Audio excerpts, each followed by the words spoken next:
We are live. Did morality really get monopolized by Christians?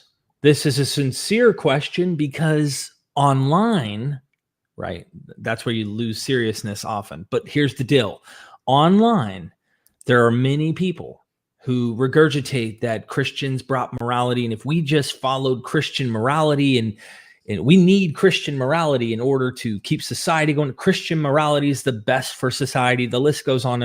And Christians are the ones who came up, or at least their teachings originate with morality coming from God, not from pre-pagan, they'll use the term, or pre-Greek or Roman sources, maybe handing the baton down to the Christians. And that includes Jewish morality. So I wanted to do a live stream and hang out with Dr. Richard Carrier, who's written several articles on this. The most recent article he's written is actually pertaining to infanticide, which we've heard of, discarding of the children that you don't want, or maybe there's some ailments, issues with the children, or you can't afford to take care of them. And is this something that they commonly did? That was just a pagan morality, and the Christians come along, and rather than discard them, they took them into their house and they raised them and adopted orphans, et cetera, as if no one else ever did that. So, Dr. Carrier, I don't know where you would like to begin other than welcome back to MythVision. Yeah. And we're talking about morality and how this absolutely goes and directly from God. And we're just wanting to sin, which is why we're making these arguments right now. Yeah. And the usual argument is that the pagans were all these immoral, orgy-having, baby-killing, had no ethics, no charity, or any of that. And then the Christians invented all of this stuff, and therefore they gave to the Western world morality. But that's not the case. There's actually very little in Christianity that's new. Almost everything that you might like about it comes from prior. You can find it in paganism. You can find it in Judaism. And you can find it in other cultures completely unconnected. You can find it in ancient China, right? So there's not actually much that's new there. And yet there's actually more morality and more concepts of principles of justice outside Christianity that you won't find anywhere in the Bible. Like you won't find democracy, you won't find human rights. Like the word rights doesn't exist in there. You won't find the idea of democracy. You won't find the idea of of increasing women's status. Like it's not going to be explicitly discussed in there. If anything, it's the opposite, right? It actually, like if you look at the First Timothy, the pseudo Paul, like someone pretending to be Paul, forged that letter to have Paul condemn women to not have authority. They cannot have positions of authority, and they cannot teach. You're not to listen to them, basically. Is this women are to be quiet. Baby making machines? Yeah, right. Where he says that women can be saved by having babies. That's right. Yeah. Paul did not say that. That is a liar pretending to be Paul, but it is still sacred scripture because the Christians have like half the New Testament as forgeries. So might as well have said it.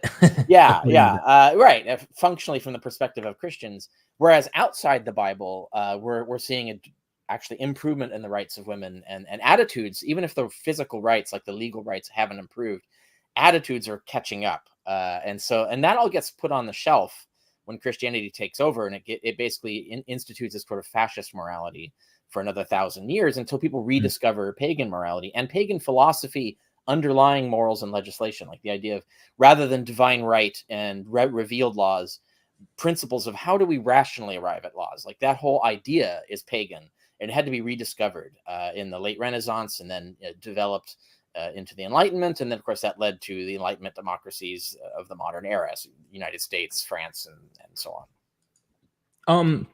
I just wanted to say how wrong we are, because you haven't read Tom Holland's book, Dominion, and therefore you're wrong. No, I'm kidding. I haven't actually read it. I haven't read it, but people keep quoting it because it's Go ahead. Yeah, I'm aware. I have an article on that. I've interacted. I have 2 articles where I talk about Tom Holland's silly ideas. He doesn't know what he's talking about, really. And he's wrong about almost everything. And even when he's right, it's trivial. It's not relevant to his overall point. So I have 2 articles on Tom Holland. Actually, Mr. Deity is running a series of videos on I've been Tom watching. Holland. That I actually highly recommend. He's doing a good job of it. He's doing it more thoroughly than I did. But what I focus on is, of course, my PhD is in ancient history. So I focus on, well, let's look at ancient history. Like let's do a proper comparison. What does a system of morality, principles of justice, philosophy of ethics and law and all of that stuff, how does that look before Christianity takes over? And I've even like done a little bit of work on China. When I didn't do my PhD on that, but when I was at Berkeley for my undergraduate, one of the subfields I was studying was ancient China, and I studied under Keatley, Professor Keatley, who was a leading expert in ancient China at the time, and took courses. And then my honors thesis actually featured a study of ancient China, comparing it to Roman Greece. So I know some things, and I have a deep background in that because my one true religion, the one thing that I truly had faith in, the one religion I ever did, because I was never like a faithful Christian or anything. I was never like a believing Christian. Right. I was raised like just as if it's just normal to be a Christian, but I wasn't raised by fundamentalists. And so I didn't even encounter fundamentalists until after I had gone through Taoism, which was my one true faith. I actually was convinced that Taoism was true.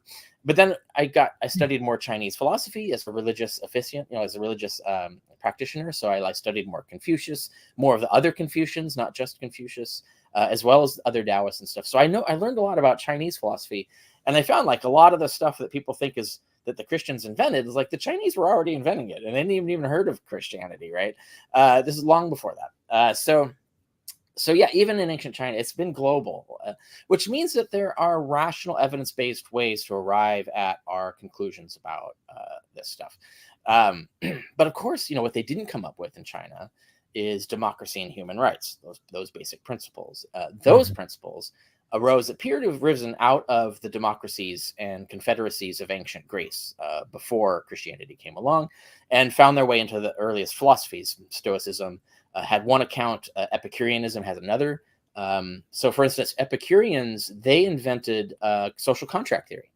So people think like John Locke is like the founder of modern law and ethics and stuff. It's like, well, he's just developing the Epicurean theory, contract theory. It's basically an early form of game theory, which is his ideas like society's laws and everything are based on a rational contract that people reach with each other. And if you suppose that people are rational and evidence-based, what would be the best contract for them both to agree to? And then you can say, like, from that principle, you can derive like all kinds of principles of law and justice, including democracy, incidentally, which you won't find anywhere in the Old Testament or New Testament. There's no democracy anywhere, nothing like that. So social contract theory, especially as the foundation of democracy and democratic principles and the foundation of our civilization today, comes from Epicureans, right? Like that's where it comes from. Plus other philosophers, Aristotle and the Stoics in particular. They added very significant advances in underlying philosophy of law, underlying philosophy of ethics, moral principles, and so on. There's so much to chew on, because a lot of the church fathers also rely heavily, or at least reference these philosophers that are pre-Christian, and oftentimes are rationalizing, saying, actually, in fact, they were Christians because, and they really weren't, but they were Christians because how would they have known these moral things, and how would they have known the one ultimate deity and things like that? Yeah, it's anachronistic. Really good. Well, actually, no. That's good to bring that up, because Christians are, as they often did, they're stealing an idea, twisting it to sell their particular perversion of it, right? So there's a more pristine, more rational preceding idea that they're borrowing here. And we find that in the Stoics, not in the Epicureans. The Epicureans, they think ethics and law come entirely out of humans, as gods aren't involved at all. The Stoics do have a principle of divine emanation in terms of how what their ethics and their philosophy comes out of does come from God. Human rights does come from God. However, how it comes from God in their system is completely different from how it comes from God in the Christian system. And the difference is very important for understanding the entire Middle Ages as to why it was so fucked up, is that in the Stoic system, what it was is that you have the creator, the one God who made everything. And then what is the ethical and correct way to form a government, and the ethical and correct way to live your life and so forth, was supposed to be directly observable. Like you just look at nature, look and just reason things out, and you can come to the conclusion from evidence on your own. You don't need a revelation. God doesn't bother wasting his time revealing anything to you, because he's already provided enough evidence of how you should live your life that you can just deduce it philosophically from the world. Now, the Christians took this idea and said, no, God reveals it in the text. Therefore, women should shut up, right? Like it's that kind of, so they take this principle of it coming from God, twist it into defending revelatory ethics, which has this basically fascist moral system where you listen to what we say God said, forget what your eyes say, forget what everything that you see and everything you reason, forget evidence. If God said it, or if we say God said it, remember, then that's the right thing to do. So then you get like the First Timothy, where women should shut up and not have positions of authority. Right. Well, God said it. That's it. And the Stoics would have been laughing their ass off at this. It's like, you don't have any rational evidence to support that principle. And you compare this while that's going on, right? At the same time, you have people like Musonius Rufus and Galen even, and other authors who are writing about, and Gaius. There's an important legal writer in the early 3rd century called Gaius. We only know his first name, but he wrote the Institutes, which is kind of like the foundation of basically like a lawyer's textbook, like intro to Roman law, right? And there's sections in all of these authors where they're talking about popular attitudes towards the inferiority of women, and they're all saying that's bullshit. And the only reason that we don't give women full equal rights, basically, is that we don't want to. There is no rational basis for it. There's no evidence. It's actually contrary to reason and evidence, but we just don't want to. We just don't want to have women being equals of men. We run things and we want to keep it that way. And it's kind of like the way they put it that way. You start to realize, like, yeah, they kind of got it. They understood, but they weren't saying like, oh no, God said that women are inferior and therefore should shut up and never have authority and not have equal rights and not teach and all of that stuff. They didn't say that. They said, actually, yeah, women probably should. And the only reason we curtail the rights at all is because that's just the way we've organized society and we're in charge. All right. It's more of an honest way of confronting it, but they're admitting the underlying principles actually set the foundation for bringing women's rights into the world. And so there's no foundation for that in the Bible. Right. So when we did finally give women's rights and increasing rights, it's usually by appeal to the old philosophical arguments but from the Stoics, like Musonius Rufus and Gaius and so on. So this is what it's important to note, that the Christians are taking an idea that did predate them, which is the idea that God, somehow morals do come from God. But they don't come from, you don't have to believe in God to get them because they're written in nature. You don't have to, no one can claim to have a voice from God. Anybody who's doing that's probably lying. Like that's their attitude. Like God doesn't need to talk to you. God's already built the world. You just have the evidence, right? And so God's not talking to you. And so that idea that you can use evidence and reason and that God arranged the world so that you can use evidence and reason to determine what's right and wrong and how to run governments and things like that. That was pagan. And the Christians corrupted that and turned that into revealed law, which, Sharia, Sharia law, you know what Sharia means? Revealed. Right. So in fact, any Christian who wants the world to be governed by the 10 Commandments or the Bible, they're advocating Sharia law. So if Christians don't like Sharia law, they should realize that they're trying to push Sharia law on us, and we don't like that. No, we want laws based on Christian nationalists, correct? Right? Christian nationalists. Right, okay. Let's be clear. Yeah, there's plenty of liberals, Christians on my side on this. Right. To be fair, but anyway, that's it's important to note. So that's how Christians stole the idea and twisted it into selling something that was bad for society, not something that was good for society. They kind of suppressed all the good stuff. It had to be rediscovered in the Renaissance and reignite new passions and new ideas. Then you get John Locke, and then you get Thomas Paine, and so on. So let's go into a few examples where, it's always good to give evidence of an argument or a specific morality, a particular code of morality that Christians say, before this, pagans were doing all sorts of crazy stuff. And in fact, it's in the early church propaganda, oftentimes, where they're competing these ideas. They'll use a reference and say, you guys, oftentimes when they're arguing, they'll like throw it on Zeus's behavior and things like that to try and, but as far as the actual practices of the people, are there any specific examples you can go ahead and get into with us that this is what the claim is, that Christians say they are the ones now correcting the record, doing the better thing, and we have it? Yet we find earlier Greek and Roman or Jewish societies already doing these things. So it wasn't a Christian invention or a Christian revelation. Yeah, I'm putting 2 into the private chat. You can roll those links over to the public chat. I'm not logged into the public chat, so I won't see that. But Let's see if I have two good examples that I think are really crucial. There are more. I have more, but these are the first two to start with. The one is Musonius Rufus, and that's the first link I've thrown in. Okay. And Musonius Rufus lived around the time of Paul, actually. Lived into the late 60s, maybe early 70s. That's when he flourished. He famously tried to stop the civil war that brought after the death of Nero by calling for peace and stuff, and no one believed him. No one listened to him. But he was that big of a pacifist, where he was actually literally out there trying to stop wars in the name of the philosophy of peace. And the other one is an article where I talk about many other things, but in there is a section on Aristotle. And I'm going to start with Aristotle because it's often claimed that Aristotle, you'll hear from Christians that Aristotle didn't teach any decent ethics. Like, he doesn't have any of the virtues that Christians advocate.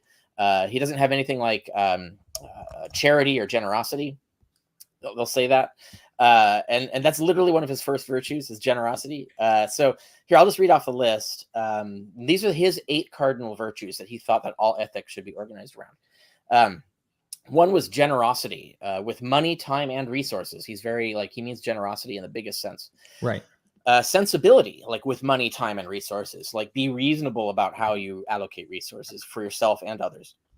Self-regard, which he meant self-respect. So, like, have confidence in yourself. Do things that you can feel good about, right? Don't turn yourself into someone that you hate. Turn yourself into someone that you can respect. Like, if you look out there and you see people that you respect, those are the people you should be like. You should have that kind of self-respect.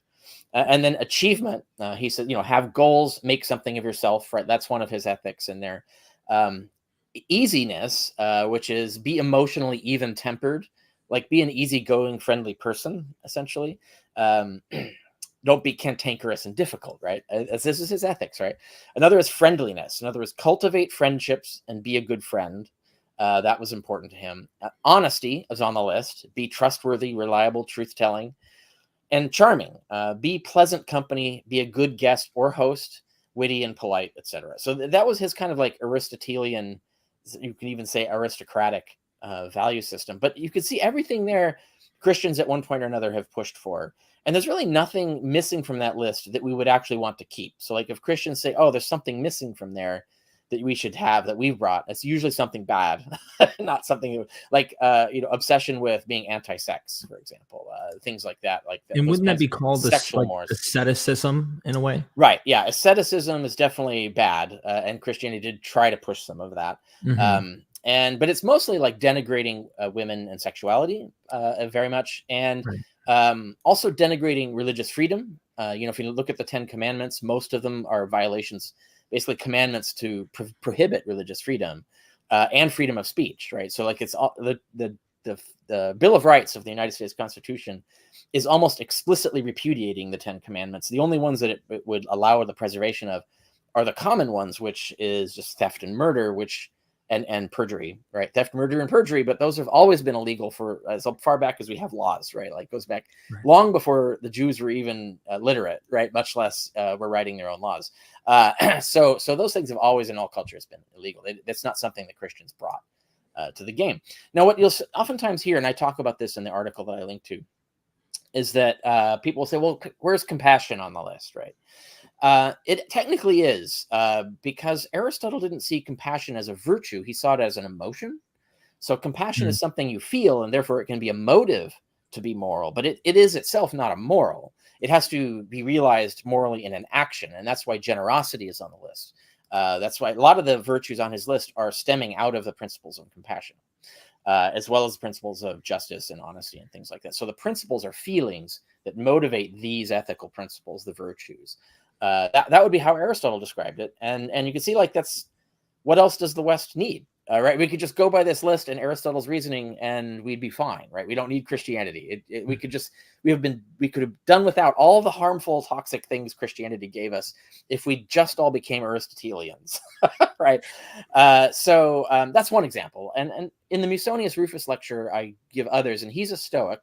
He was a famous Stoic, one of the most famous Stoics of the Roman Empire. And we only have fragments of some of his speeches. And some of them, they all talk about things like, turning the other cheek, that reforming criminals is better than punishing them.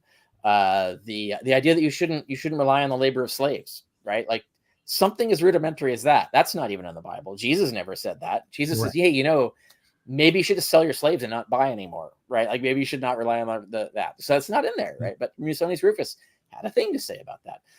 And there's various others like the golden rule and all of that stuff. You can find that forgiving your enemies and things like that. It's all in Stoic philosophy already. And so it's not really unique. The Christians didn't introduce any of this stuff. So technically, another way of painting the picture is if we hypothetically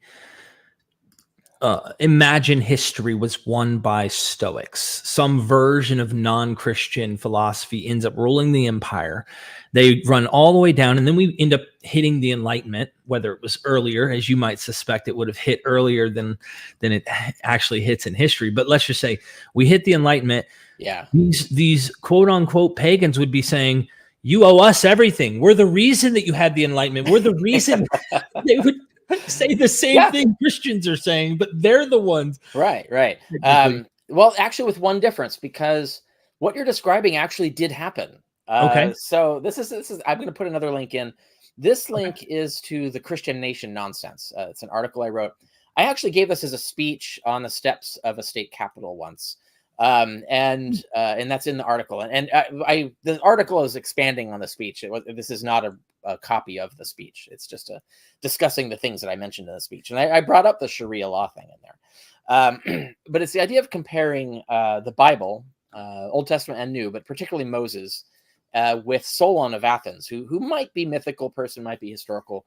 But either way, he was widely credited with inventing these ideas. And whether he did or not, someone did hundreds of years before Christianity. And he develops the idea of democracy, and that's kind of like how we have democracy today. And he also has his own 10 commandments. And it's interesting to compare his 10 commandments with the 10 commandments. Like his 10 commandments are way better, even though they have one religious rule on there, which is honor the gods. So it's not totally secular. It's still a better 10 commandments than what we get from Moses by many leaps and bounds. So that's in there. I talk about that among many other things. But the significance is that, and this is what I talk about in there, is that John Adams and other founding fathers, but let's focus on John Adams in particular, because John Adams is one of the great founding fathers of our nation, the United States. And he wrote a book, a 3-volume history on the history of governments and democracy, that he claimed explained our Constitution. He says, these are the principles that we use. These are the writers. These are the sources that we use to build this nation, right? And you know what's not in any of those 3 volumes? What? Moses, Jesus. They're not there. Like Right. there might be casual references to them, but there's no reference to the 10 Commandments. There's no reference to getting any ideas about government from either the Old Testament or the New Testament. What he does say, he has a whole big old section on Solon of Athens.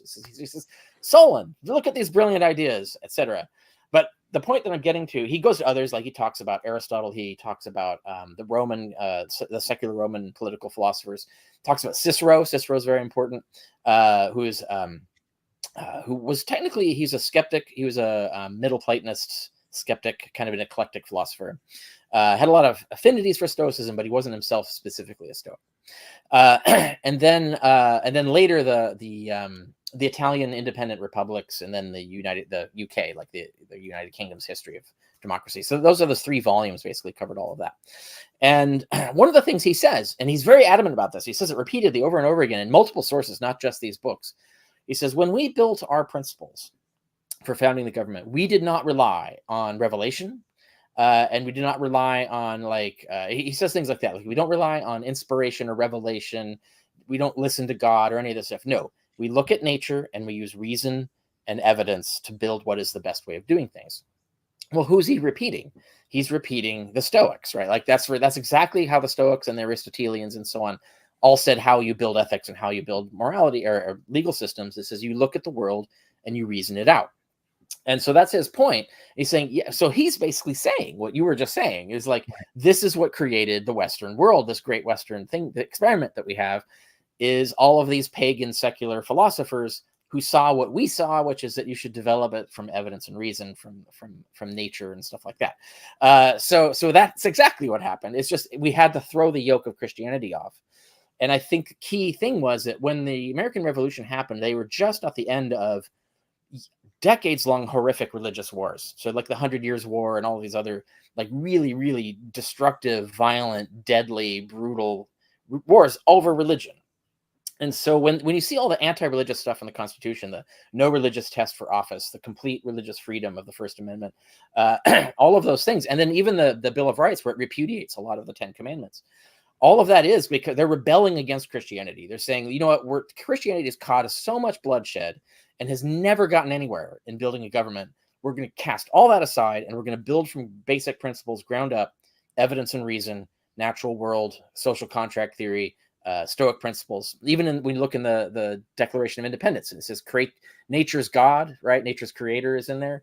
That's Stoicism, right? That's a reference to exactly the Stoic principles. It's not a reference to Revelation, not a reference to the Bible. It's a reference to, well, God made the world a certain way. Maybe we should pay attention to how he made it and thus use evidence and reason to build our government, and not revelation.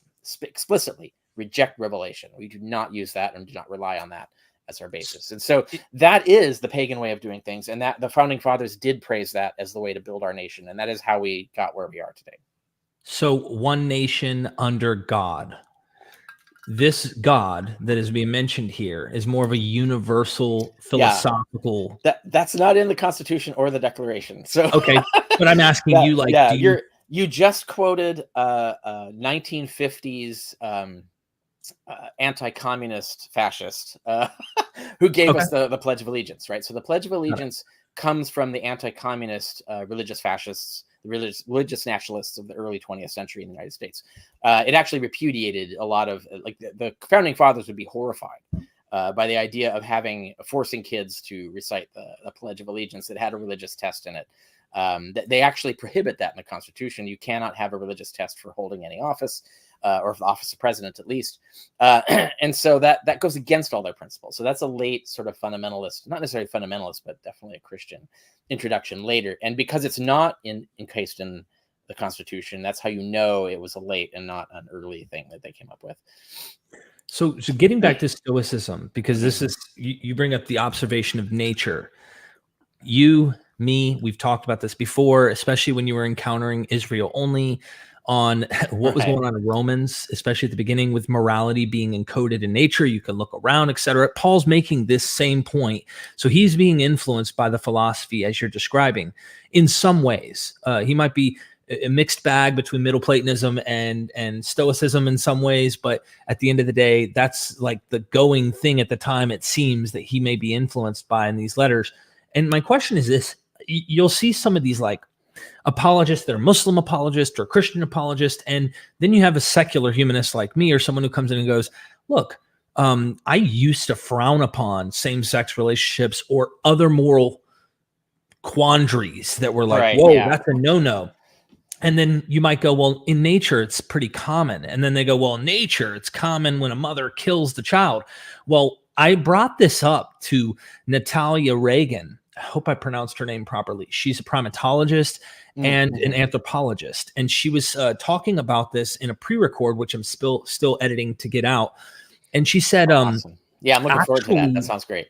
Yeah, she said, if you go into the primate communities, and I'm saying the various bonobos, chimpanzees, the list goes on and on.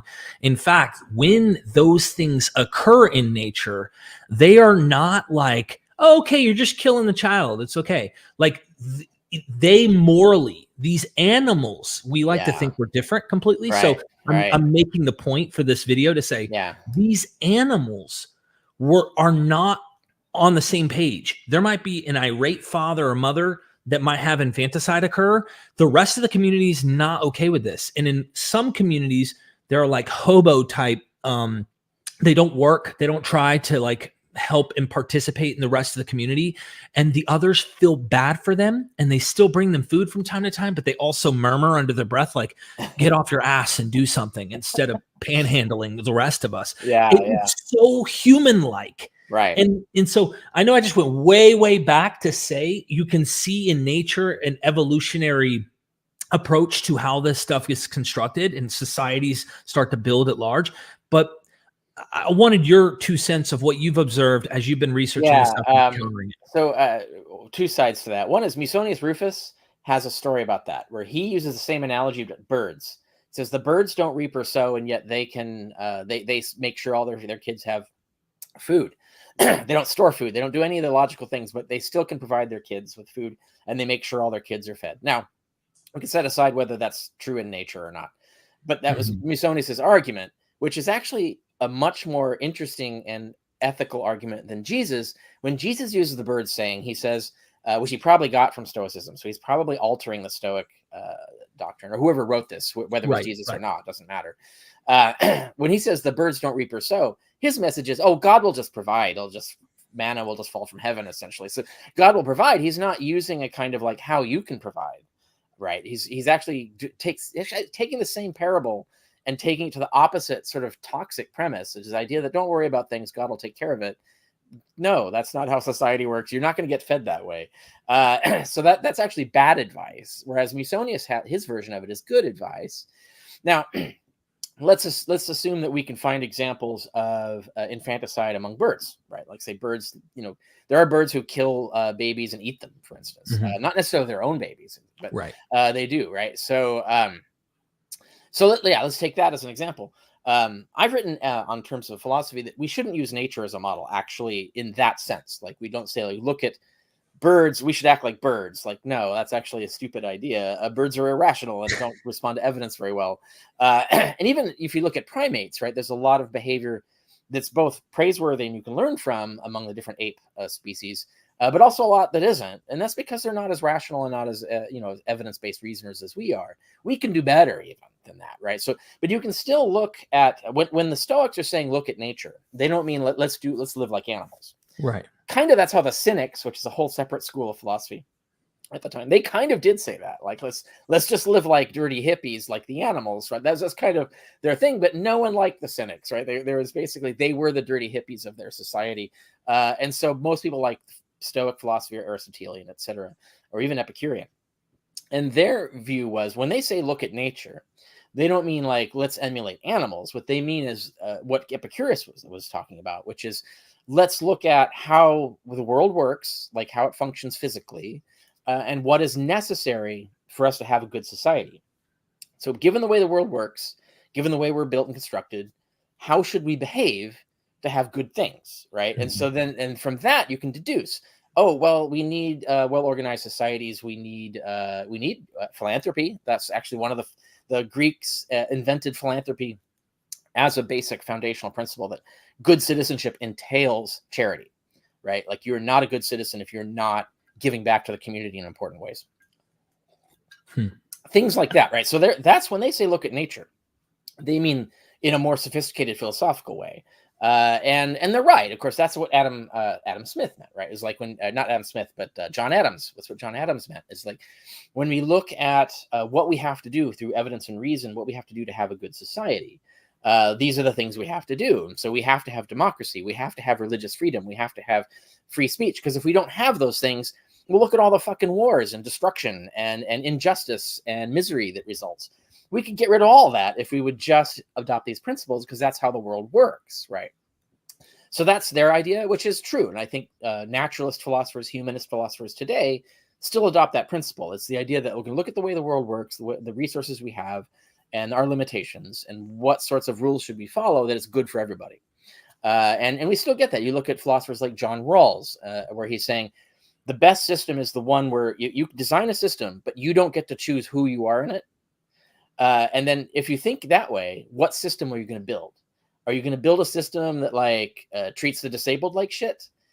Well, you might be the disabled person in that system. So no, you're not, right? You're going to create a system that helps them out, because you might be one of them, right? So that's John Rawls's theory, but he's doing the same thing the Stoics and the Aristotelians are doing, and the Epicureans. They're looking at the way the world works and then deducing through reason what is the best way to organize it, not trying to wait for some message from God to tell them how to behave.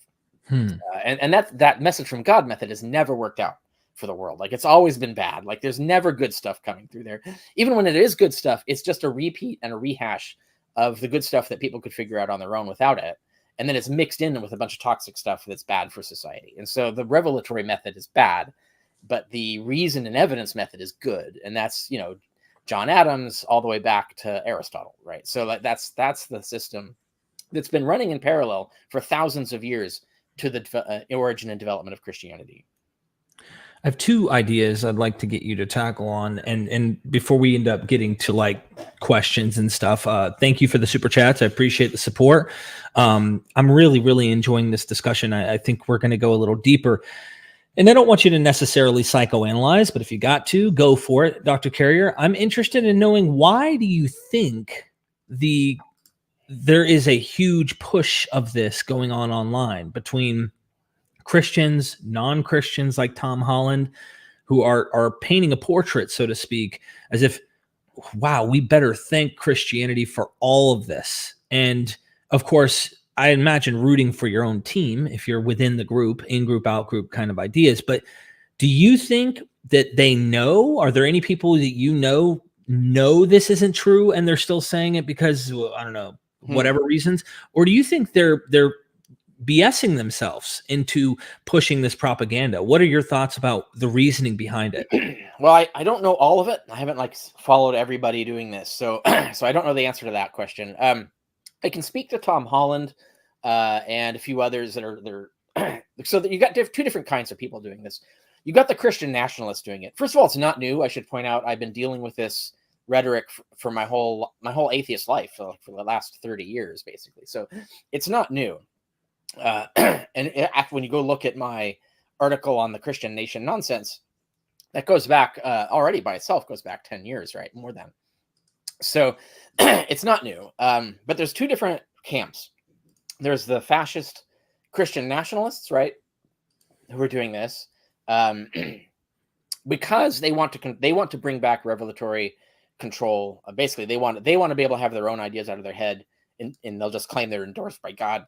To control society. So they're the ones who want to execute homosexuals. They're the ones who want to make women have secondary rights and things like that. They want to get rid of gay people. They want to get rid of everything that they don't like and suppress everything that they don't like.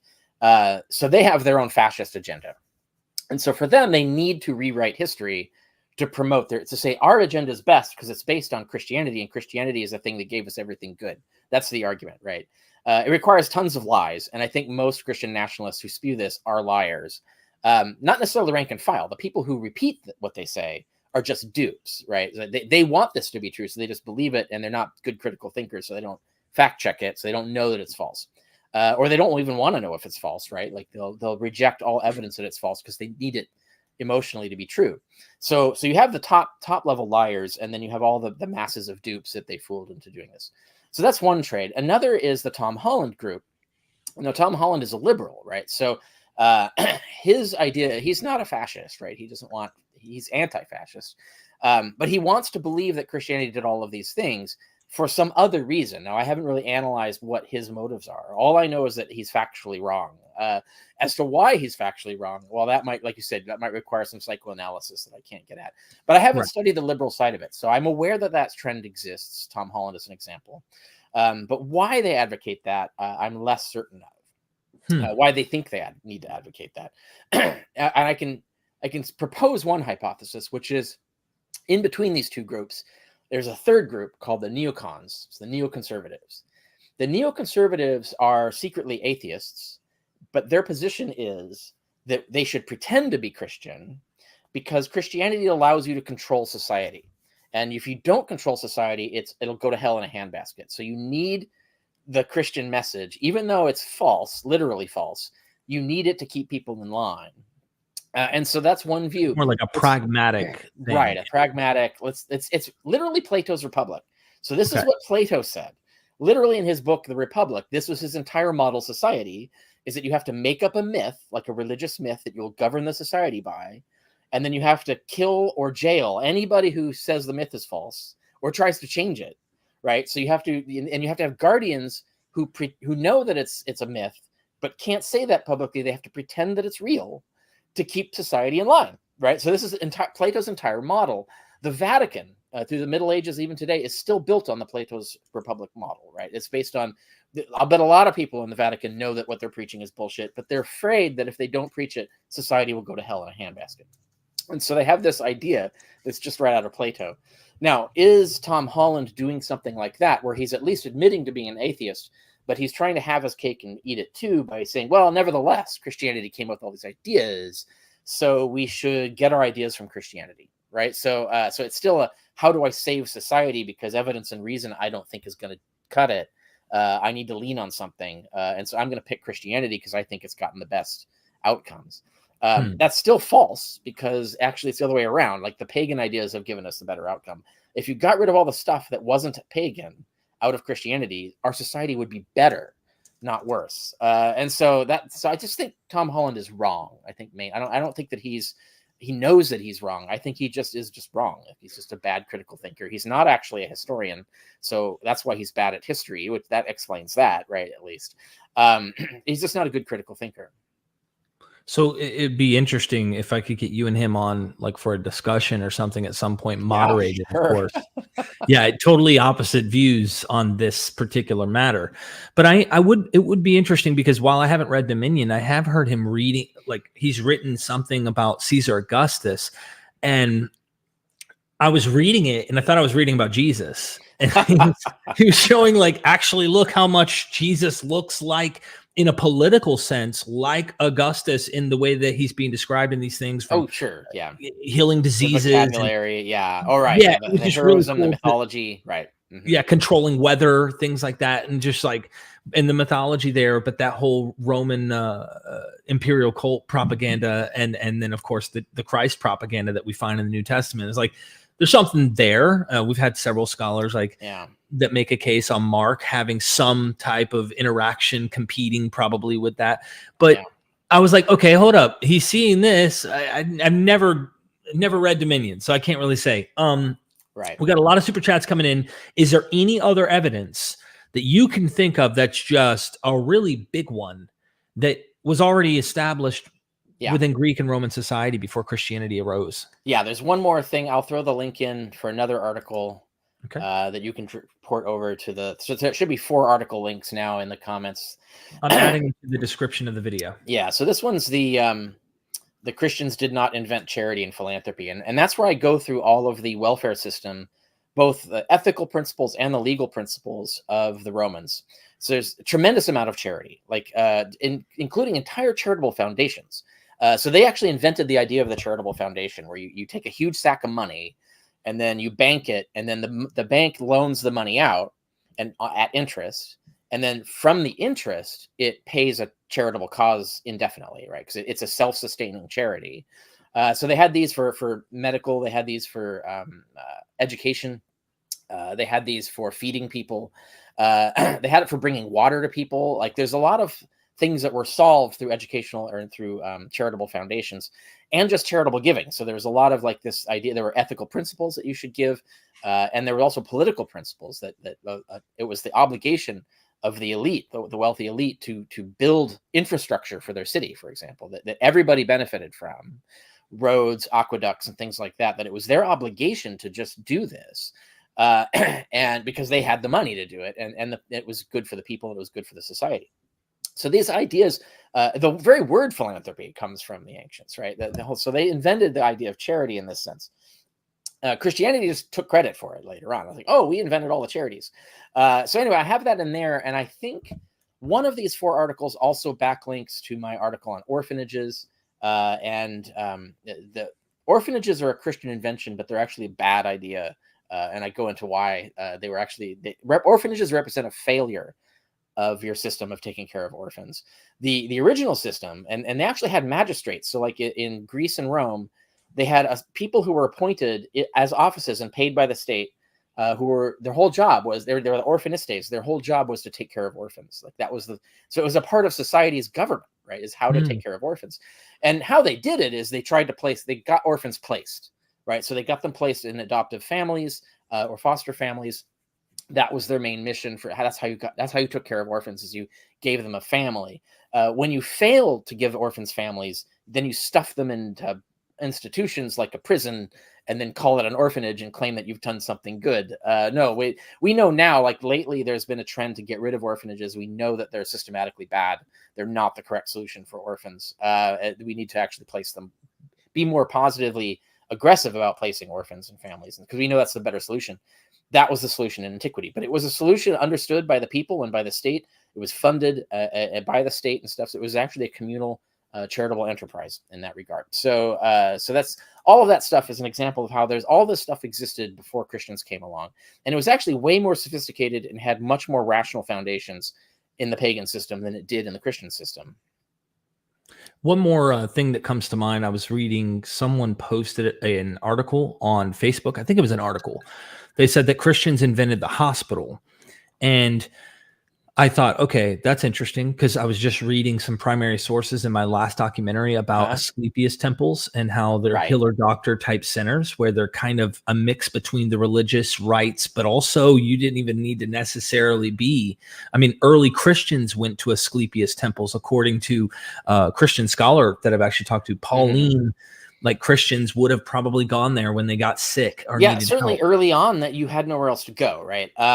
So when people say that, so that's another example. That's apologetics, where there's word games being played. And this is a very common form of apologetics, where you use words to mean one thing, but then you keep changing the meaning of the word without telling your audience. So the word hospital, what does that mean exactly? So they go around saying that Christians made hospitals.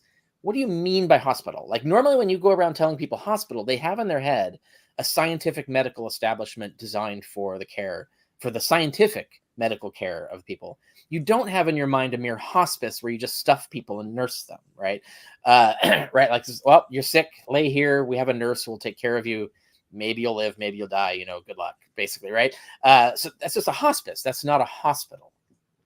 And it's important to note, like, the Asclepian temples were primarily hospices. So like you would come there for palliative care, because they didn't really have a lot of ways to cure you back then. Neither did the Christians. Their miracle healing didn't really work. And they didn't really have, like, the scientific medicine was limited because they didn't have antibiotics yet, for example. Right. They didn't have vaccines yet. And their surgeries were risky. Let's put it that way. But they did have some scientific medicine, and the Asclepian temples did employ it. So there were a select number of people. So doctors would actually go to these temples and sometimes get hired by them to ply their trade. And they would scale their fees based on what the patient could afford.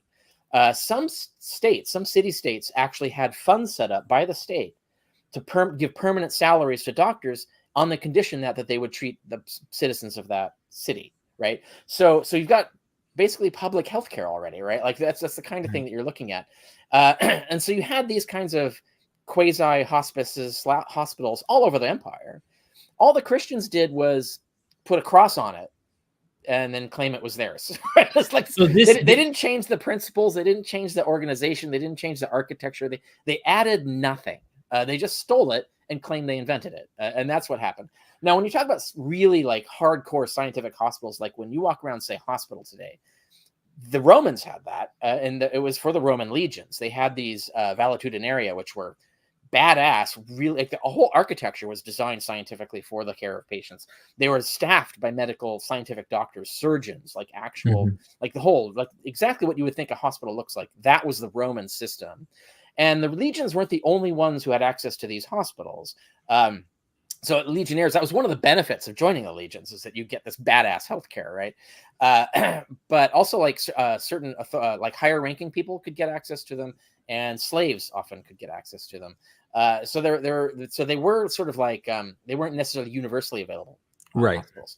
But the system, the concept of the hospital is totally Roman. And then insofar as you see any hospitals like that later in the Christian era, they just riffed on the Roman system. And even they did not make them universally available. If you notice, like today, Christians boast about inventing hospitals. Can you name a single Christian hospital that treats all its patients for free? Any hospital that is not just literally a for-profit hospital, even if it claims to be nonprofit, they are there's no way, there's no charity pouring in to fund these hospitals. They are literally charging patients, or governments on behalf of the patients. They're taking money it's a for-profit business, really. It's just they claim it's nonprofit, but it isn't really. There's no such thing as a charitable Christian hospital. It's a hospital. It's totally free. No one has to pay for it. Christians' charity just covers it. No, that doesn't exist. The Christians did not invent that. They've never even had it. Not even today. So that's, so when Christians claim that we invented hospitals, they're playing word games with what hospital means. And they're also like fudging the facts as to where the concepts actually came from originally. So two things. First comment is that when Christians talk about we came up with and we have and we monopolize and it's us and you are standing on our worldview, I always think about that and I go, like, you're telling me that you just like in a vacuum came up with this, and you're not saying you were influenced by Greek and Roman and Jewish ideas that caused you, really mostly Greek and Roman. Yeah, they're mostly claiming it comes from God, right? God inspired them. Either it comes from the Bible, but they don't read the Bible, so they don't know it's not in there, but they'll just claim it is. Let's claim it comes from the Bible, or it comes from principles and the Holy Spirit inspiring them, or it comes from the ethics in the Bible and the Holy Spirit, and only there inspired them to come up with these ideas, right? And therefore, if you took the Holy Spirit and the inspired Bible and the ethics away, you wouldn't have them. That's their message, and therefore we should praise and go back to the Holy Spirit and the Bible and stuff like that, because without those things, we wouldn't have everything else. That's totally false, because we absolutely would have all those things anyway, because the pagans already had it all, right? Like without any of this, without a Bible, without revealed knowledge, without anything like that. Okay, so then to add to that comment, and then my question is, I want to reverse it and try and see if we could play the game of getting you to think of one thing that you can give Christianity credit for, because we've been bashing. I struggle with this. So I'm going to let you do that, but hold on one second. Just want to make the comment. Yeah, I have a book back here. You might have heard of it. Jews and their Roman Rivals. I've been quoting it for a while now. Goodness gracious, it's somewhere back here. No, I'm not going to even hunt it because you'll see the back of my head forever. It's somewhere on my shelf. You've been in my office. You know what it looks like. In the book, I love this kind of approach to history, this kind of approach to studying religions and understanding their origins, or like where these ideas come from, because she documents where this gets into that whole Israel only thing that we dealt with. And I was trying to understand like what happened in history that caused people like Paul to come up with a wild interpretation that people who were not children of Abraham genetically or through lineage could become them.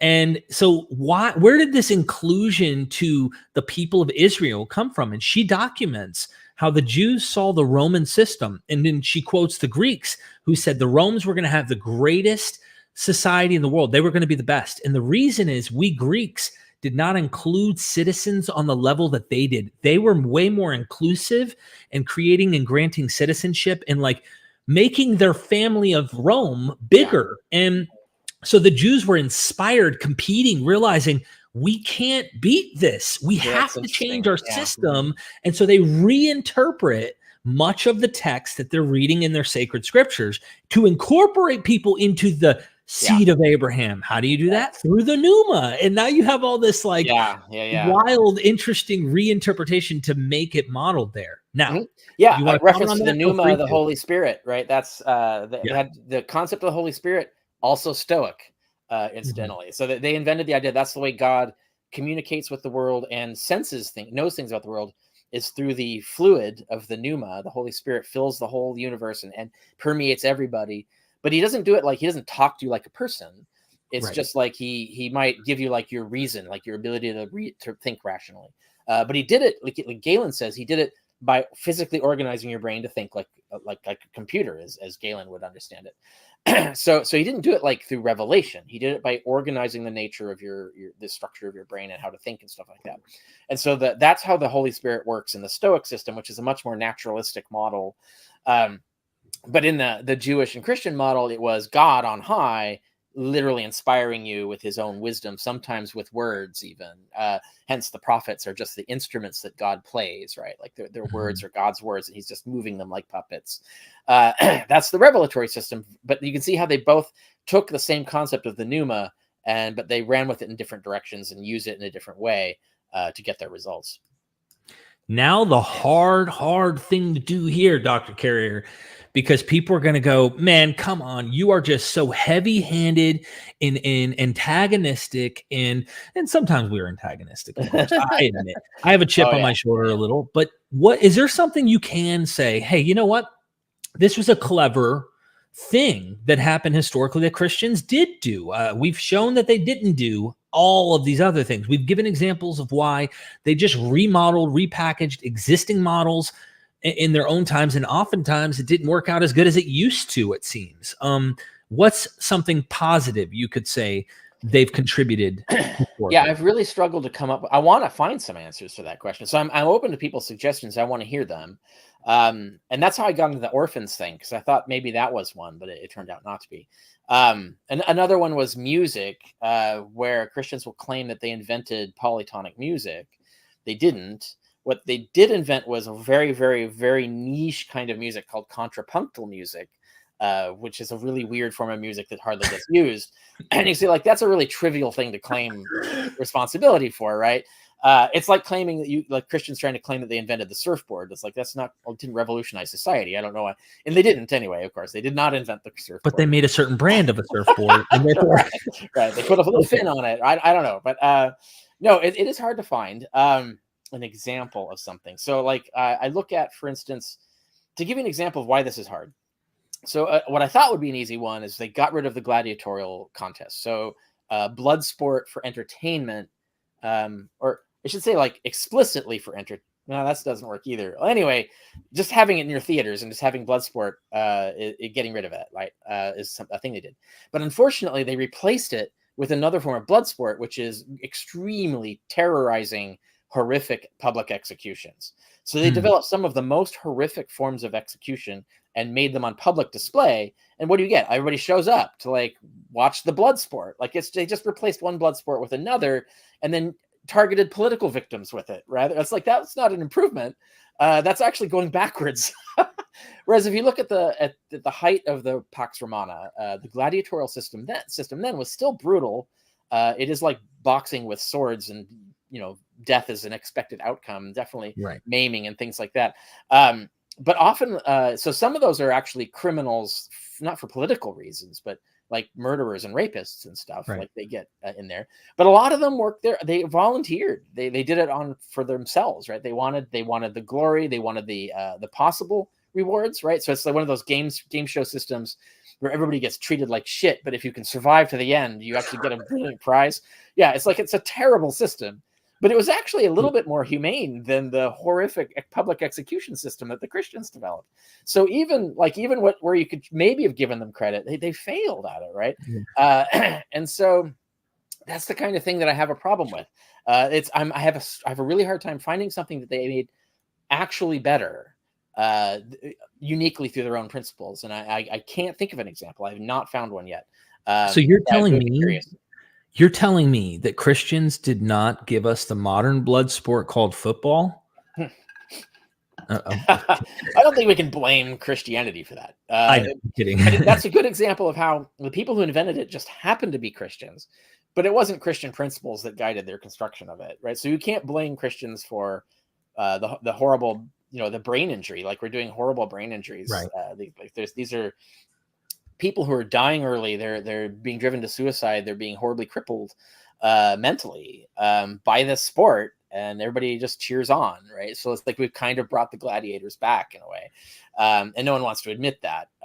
But we can't blame Christianity for that, because we can blame Christianity for not doing anything about it.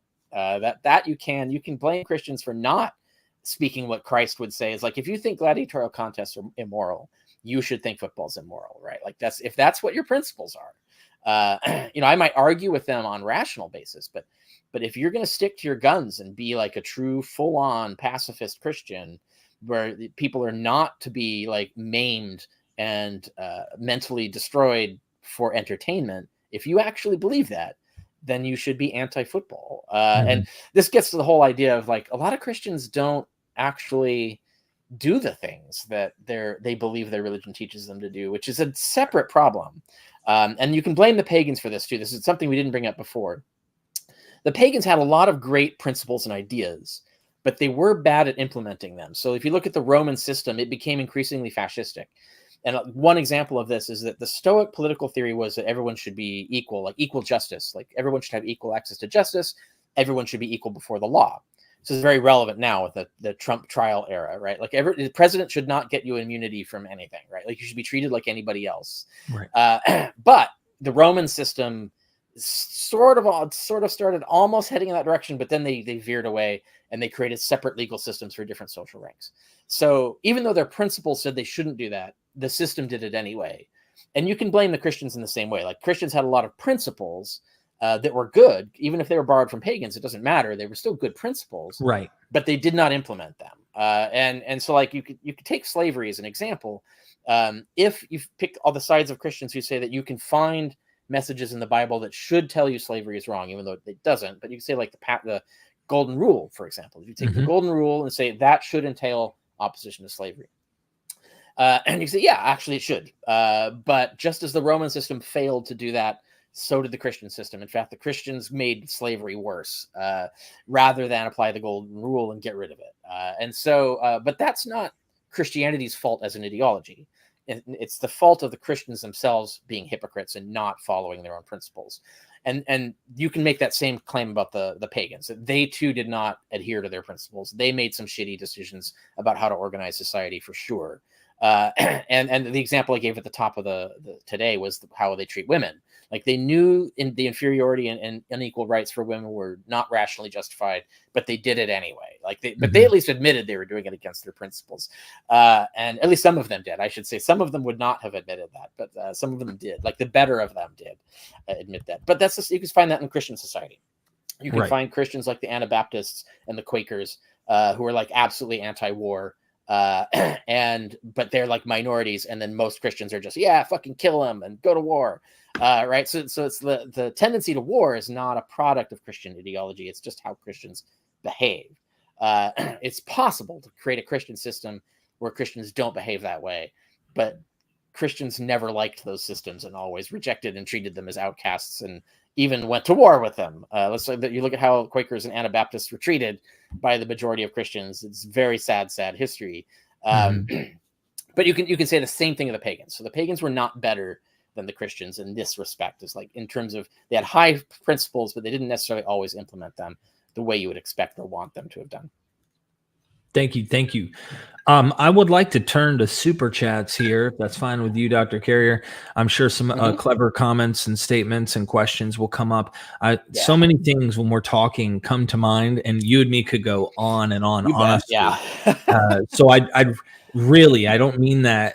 I mean that seriously. And I'm like, okay, I need to share. I think we've covered the subject pretty well up to now, and I think it's definitely absolutely time for questions and see what is it that people want to deep dive into. Right.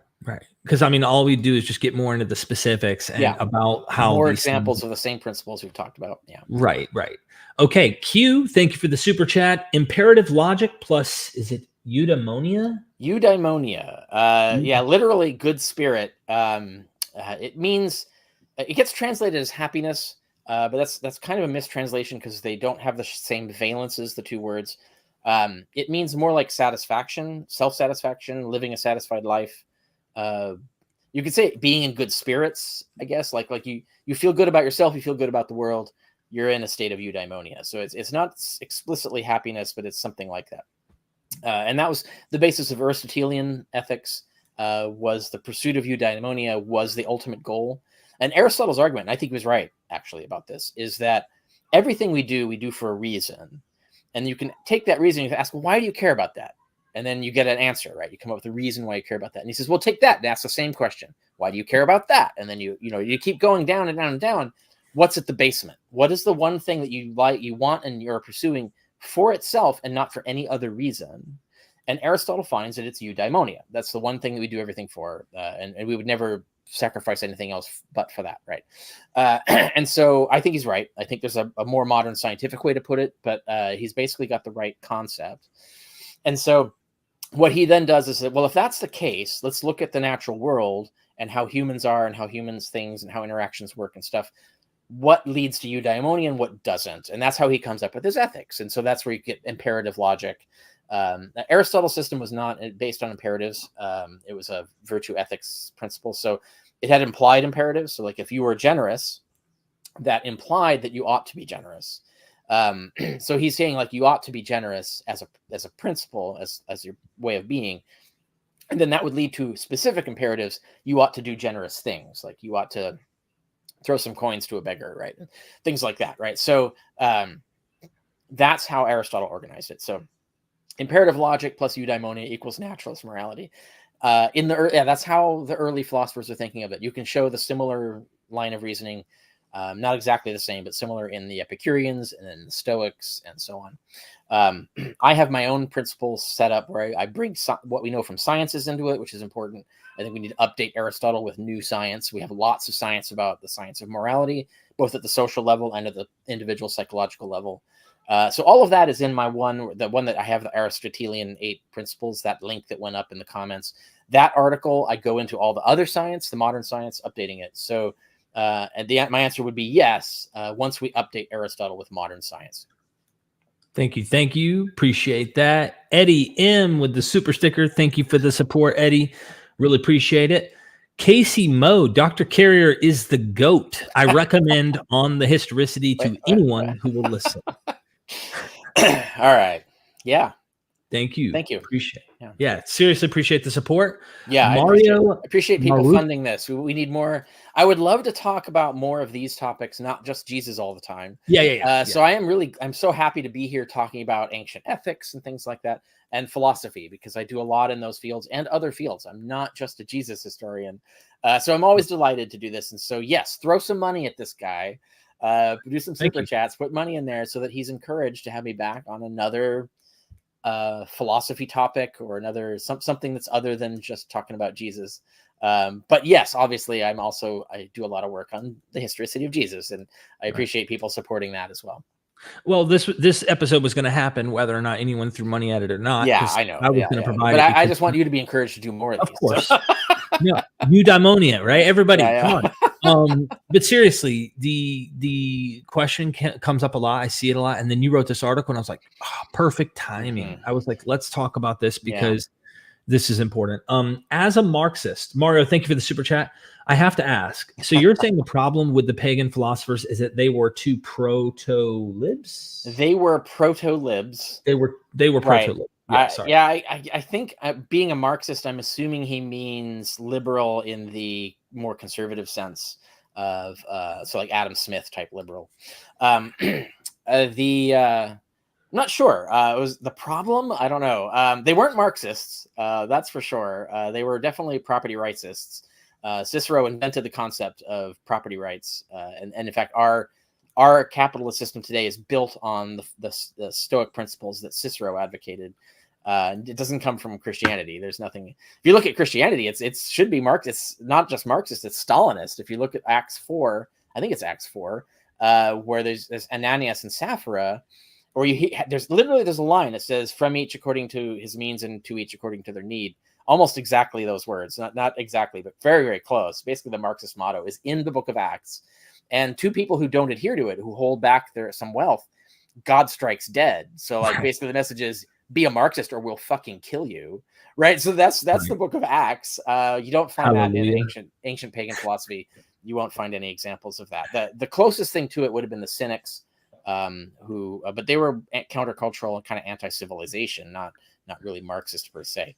I think really the principles of Marx, the real principles of Marx. Now there's the problem with the 20th and 21st century is when people talk about Marxism, usually they hate on it.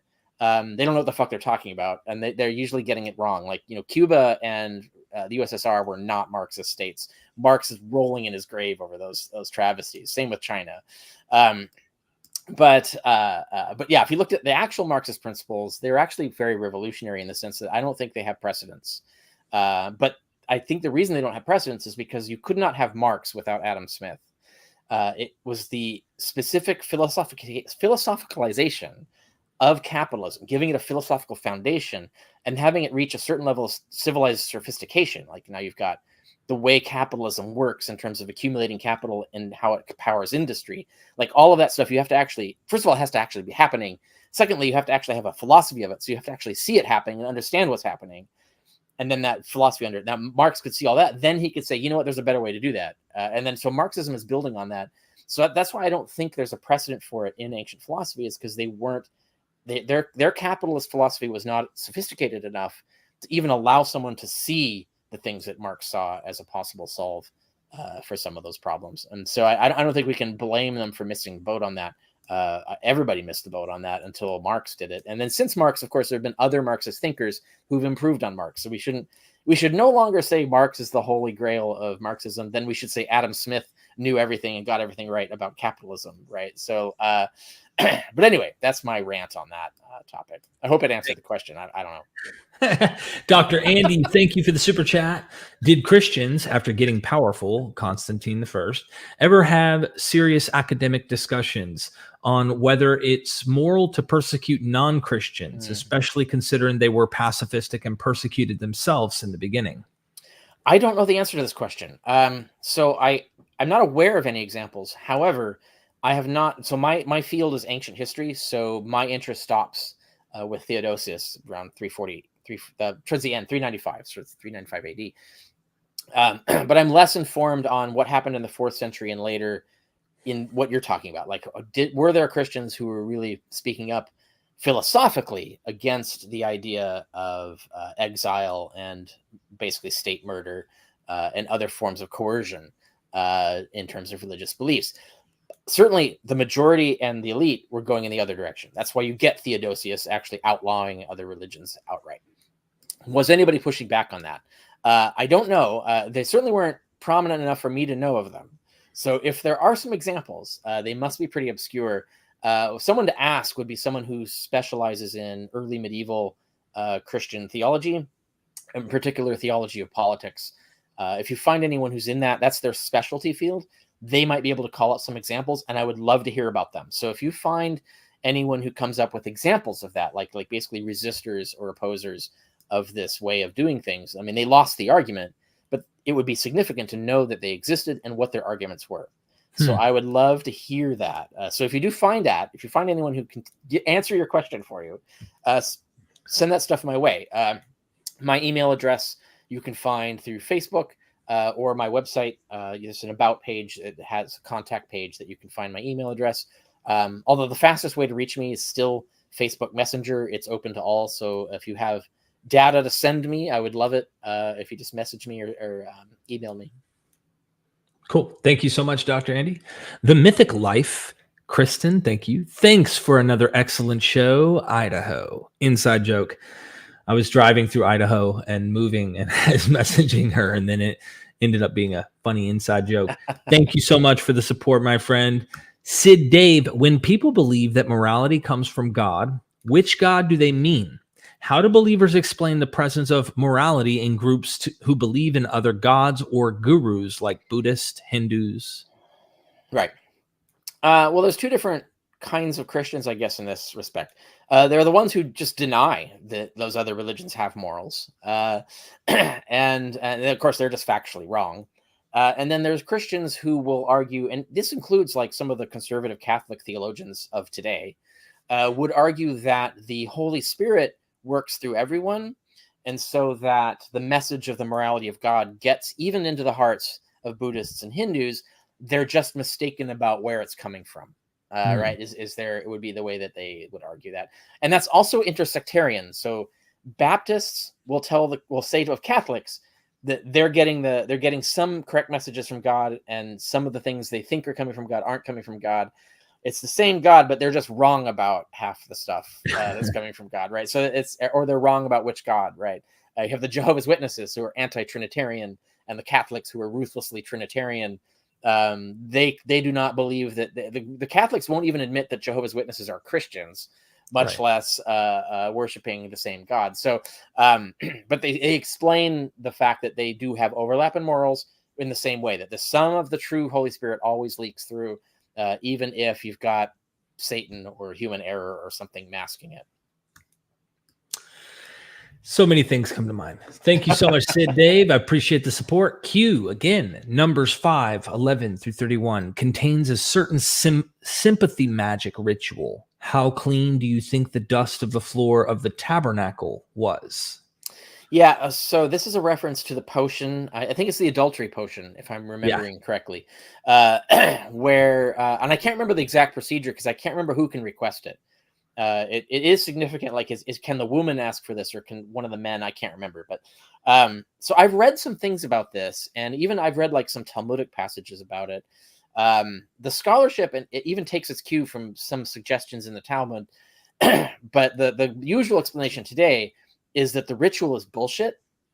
That it describes doing this, so it's trying to describe something that's gross, right? Because the floor of the tabernacle is actually covered in, like, it's just basically a slaughterhouse. So it's basically like you can go in and lick the floor of a slaughterhouse, and just the fact that you're willing to do that, is it of itself kind of like, okay, like if she believes it that much, we're gonna let her go, right? That's the kind of reasoning. But the principle, I think the principle is that the rabbis actually are doing the judgment here. And this is a common thing. And you look at anthropologists talk about shamanic rituals or similar, like how do you test people with these weird, like it's the idea like do witches float or not, but they'll do like these weird tests for whether you're possessed by demons and stuff like that. But the result of the test is totally controlled by the giver of the test. So the rabbi can decide what to give her to drink. He can just fucking give her hemlock, right? So if the rabbi thinks she's guilty, he can just give her any poison that he wants, and then now we've got, oh, the ritual worked, God has pronounced judgment, yada yada. If he thinks she's innocent or doesn't want her to be punished, even if she's guilty, then he can just give her something innocuous. And then it's that kind of thing where the Bible is saying one thing. It's like neocons. The thing the Bible is saying is meant to dupe the public into behaving. But really, it's all manipulated by Oz behind the curtain, so it's really fake. But that's very common in world religions. So that there's not actually that the ritual specifically in there is unique. I don't know if any other works that way, but the concept of how the ritual functions, like the skeleton of it, you see that come up again and again in different religious cultures. I can't remember which rabbi or where it's at, somewhere in the Talmud, I think, where a woman is brought by her husband because I guess, I don't know if he thought she didn't have her hymen at the time. You know how they thought back then. Oh yeah, no, it's in the Bible. Like you have to publicly display the bloody sheets. From, right. Yeah, like it's that example, horrific. Like this is a really horrible society. I have to tell you, like if you don't bleed, which by the way, like most virgin women don't. So, like, does her husband like secretly cut her so they can get some blood on a sheet so she doesn't get stoned?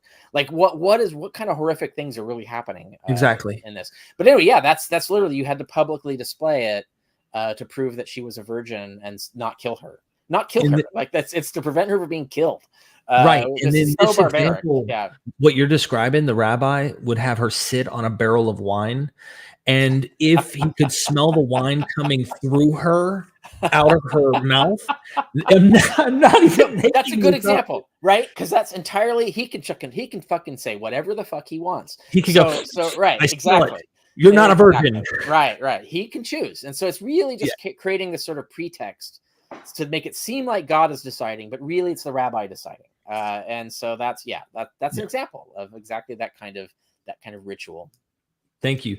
Mahendra Acharya, thank you for the super chat. Tom Holland, newly Christianized Anglo-imperialist. Yeah, that might be a fair point. Anglo-imperialist. Yeah, okay. A liberal Anglo-imperialist. That would be an accurate description of Tom Holland, I think. Thank you.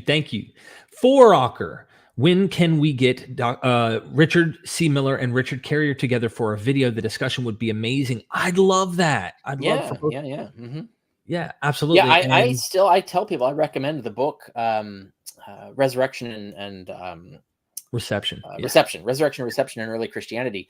Fantastically thorough set of examples of apotheosis tropes and things like that. Really good book. We're going to make it happen. We will make it happen, friends. Don't worry. I would love to know what he's working on. So like if he's working on something interesting and he wants to talk about it in front of everybody, that would be fantastic. Because I don't know what his latest project is. He's I don't know if he's gone on record saying that at least he's mentioned this much, that he wants to cover the early Christians in a way that is different from what the Yeah. historical propaganda we've Right. been given is. Oh And yeah, like, totally. That's definitely his jam. And I just mean like specifically what's he working on now? Yeah, right. find out. Like, see if he's working on something and he wants to like chat about it. Okay. I'll talk to him. I'd be happy to. Thank you. Robert Mahaney, thank you for the support, my friend. Appreciate that. Far from Socrates, thank you for the super sticker. I really appreciate that. Nice. I don't see any comments under these, and there's 2 categories on StreamYard, so I can't see if you like super chat it and then you wanted me to see a comment. I apologize. So there's too many comments. Revilo 178. Christians didn't advocate abolishing slavery as such, just being nice to one's slave, as did Seneca, a pagan Stoic. Am I wrong? They didn't really do that even. So you have there's no reference to being nice to slaves like anywhere. There except there's Philemon is Paul is asking for someone to be nice to a specific slave, not to slaves generally, just to a specific slave, and only because that slave was very helpful to Paul. So it's not there's not really any theology there in that respect. There's some discussion of obviously Christians shouldn't be beating their slaves simply because they shouldn't be engaging that behavior at all, and they shouldn't be like raping their slaves because they shouldn't be engaging that behavior at all. It's not specifically directed at slaves. It's just that your ethics, you shouldn't be doing that, right? Just in general to free people or slave. So you do get that in the epistles of Paul, but Jesus never talks about how to treat slaves as portrayed in the Gospels. Anyway, yeah. So to what extent did they teach being nice to slaves? Nothing. In fact, nothing more than the pagans already did, and substantially less, actually. So when the Christians actually, the worst thing the Christians ever gave the world, probably the worst thing that the Christians ever did to civilization, is that they invented the system of antebellum slavery developed out of the exploitation of Africa. So they created racism in the modern sense. And so during the age of explorations, this is a famous saying by W.E.B. Du Bois, said, it says that before the explorations, he means like 15th, 16th century, before the explorations, there were no white people. And his point being is that the concept of a white person did not exist. So like there were tribes, like there's Germans and French and stuff like that, and they happen to be white. But the idea of all white people being a people, because they're white, that was invented to create the system of slavery. And so now we have black people and we have white people. White people are on top, black people are slaves. And that was all system designed to support this exploitation of Africa for a massive, massive scale of brutal slavery. And it was a slavery, the laws of slavery were far worse than the laws of slavery under ancient Rome. It was the most brutal system of slavery ever devised in human history. And that was the Christians who did it, like hardcore Christians, Catholics, all the way up to the Vatican, created that institution of slavery. So no, I don't give Christians credit even for that. They did it worse, much worse. And they also added serfs as the concept. So they actually, Constantine famously created the concept of a serf by taking free farmers and declaring them functional slaves. So as befitting free men, this is in his decree, very Orwellian. They can no longer leave their land. They can no longer change their jobs, and they must always give a percentage of their share to their lord and do what their lord says, etc. And they can be bought and sold with the land. So they're basically slaves. They're just tied to land and tied to a profession, but they are functionally slaves. It turned millions of free people into slaves with a whole new slave system that created the entire medieval feudal system of the abuse of serfs for the rest of last 1,000 years. So another example of Christians making everything worse rather than better.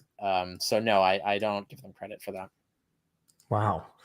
Thank you so much. Sid Dave again. West deserves credit for abolishing slavery, giving equal rights to women, and for giving non-Europeans equal rights in their society. Not sure how much of it is due to Christianity, but a great achievement. Oh, yeah, I grant it. And I don't, you can't give credit to Christianity. You can't explicitly give credit to pagans because they didn't do it either. But you combine the principles, the underlying principles of the pagan philosophical systems and the Enlightenment adaptations of those things, the development of those things, put those together, And then it did lead to these natural developments. It took a really long time. When the Constitution was signed, women still didn't have the vote, and slavery was still an institution. So it took a while. But yeah, it exemplifies the fact that we're going in the right direction. And a lot of other countries didn't until they got the ideas from us, right? So like all the countries that have led towards increasing rights for women and abolishing slavery and all that, they got those ideas from the West. But it took the West fucking long time to come up with those ideas by themselves. So we did some of the worst of the other side of it too, like the worst slavery, some really terrible treatment of women and things like that. But yeah, so we can credit Western civilization, and I do think it's Enlightenment values that fall to it, and those aren't Christian values, but they are uniquely Western. I don't know of any other society that independently came up with them. Thank you. MP, thank you for the super chat, my friend. Appreciate that. MNAG in the house. That is the most annoying thing about Christianity. They think all good things were invented and put in place by God. So are you just as annoyed? Yeah, I know. As a historian, I just get annoyed by when people say things that are false historically, right? We should, as educators, be telling people the truth about history, not making shit up that isn't true, and miseducating and disinforming people. That annoys me in general, not just in this specific issue, but broadly in every case. Thank you so much, MNAG, always being here. Everybody, thank you for the super chats. JC, how familiar is Dr. Carrier with ancient Christian iconography, specifically concerning griffins, geese, apses, and Vesica Pisces? Yeah, no, that's not my field, so I can't help you there. Particularly because that's medieval. What you're talking about is mostly medieval stuff. So iconography in general is not my specialization, but especially medieval iconography is not my specialty. So you would need to find someone who specializes in medieval history and who specializes in iconography, or art. Medieval art would be the specialty to look for if you want to find someone who can answer whatever question you want to ask about it. Thank you. Appreciate that, JC. Far from Socrates is back. Thanks for all the hard work and amazing and interesting work. Yeah, thanks. Yeah, I appreciate it. Thank you. Thank you. JC again, are the volutes of the Proto-Aeolic columns of the city of David related to Phoenician tree of life imagery? This seems related to the Magdala stone. Yeah, that's pre my era. So that's also something I don't know about. So you'd have to find an archaeologist who specializes in those eras and those particular regions and subjects. Yeah. Thank you so much. Hard work. When will there be another Carrier MVP course? We have them ready to edit. Yeah. Yeah. I don't know that answer, but this year we'll have something out for sure. Yeah, there's a bunch in the can, so they're just waiting for Derek's super busy. He's running a whole channel. He's got a ton of other things to do and other courses he's building for other people. So yeah, it'll come out when it comes out, but you will find out about it through this channel and through I assume your Patreon as well, right? I'll notify if people want to know when one of these drops, what should they watch? What channel should they watch to learn that? I would imagine here, or you could be a patron, and of course I'll notify everybody there. Or you could literally go to MVP and sign up for a course, become part of the email list, and then every time we launch, we'll send out, hey, here's the latest greatest. But Ryan she's got to edit that next course, and I think she's got a couple other courses right now that she's working on, but once she gets so they're in the can, they're just waiting for editing. Also, my channels will announce when one comes out, so you'll find it on my website, my Facebook feed, my Twitter feed. When it drops, you'll know if you watch any of those. Thank you so much. Apostate of Mind podcast, appreciate you for being here. Subscribe to their YouTube channel. What about the university system? One of my professors in seminary. I didn't put a link to that one, did I? Yeah. Okay. I've written on this too. Let me see if I can pull that up. Okay. I think I have a separate article on it. Yes, here it is. The ancient Romans essentially did have universities. So I'll throw this in the private chat if you can port it over. Okay.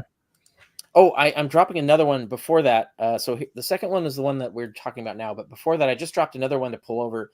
Vridar the website Vridar, which is excellent website, has an article on Tom Holland that it has a bunch of source materials. It's a fantastic resource on debunking Tom Holland. So people who want to go into the Tom Holland thing, yeah, there it is. So definitely grab that if that's your interest. But back to the question, is the university. So the Romans actually invented the concept. This is another one of those, the hospital. What do you mean by university, right? So university system, what exactly are you talking about? If you just mean like an institution that has multiple professors teaching multiple subjects that is funded and in one place, that's the Roman Empire. They had several such universities like that. Now, if you mean the modern university system, which is kind of different, and the reason it's different is because it evolved in a much crazier, weirder way. I don't know if people know this, but what originally happened was that you had a bunch of teachers separate from each other, and students would go from teacher to teacher on their own and learn things. And this system, well, you'd get exploitation or you'd get dissatisfaction and so forth. So you had these student riots, and the students started forming unions to basically pressure sort of organize and pressure the teachers to actually conform to what they wanted as a customer. And this sort of created the earliest form of the university. Was this the teachers and the union and the students got together and decided to sort of create a sort of contract that would be a common system with common rules. And then eventually those got more organized. And then once they were organized and started teaching things the church didn't like, the church stepped in and said, no, you can't do this unless we run it. And so then they took over the universities and so on, and could control what was taught there. And so that's how the modern university system arose. And then it got more and more sophisticated and institutionalized as they became more and more capitalized over time. As they grew in resources and size and wealth, they acquired all of the organization and sophistication that we recognize as a university today. But there was no directive by no Christian said, the Bible says we should have universities and then create a university.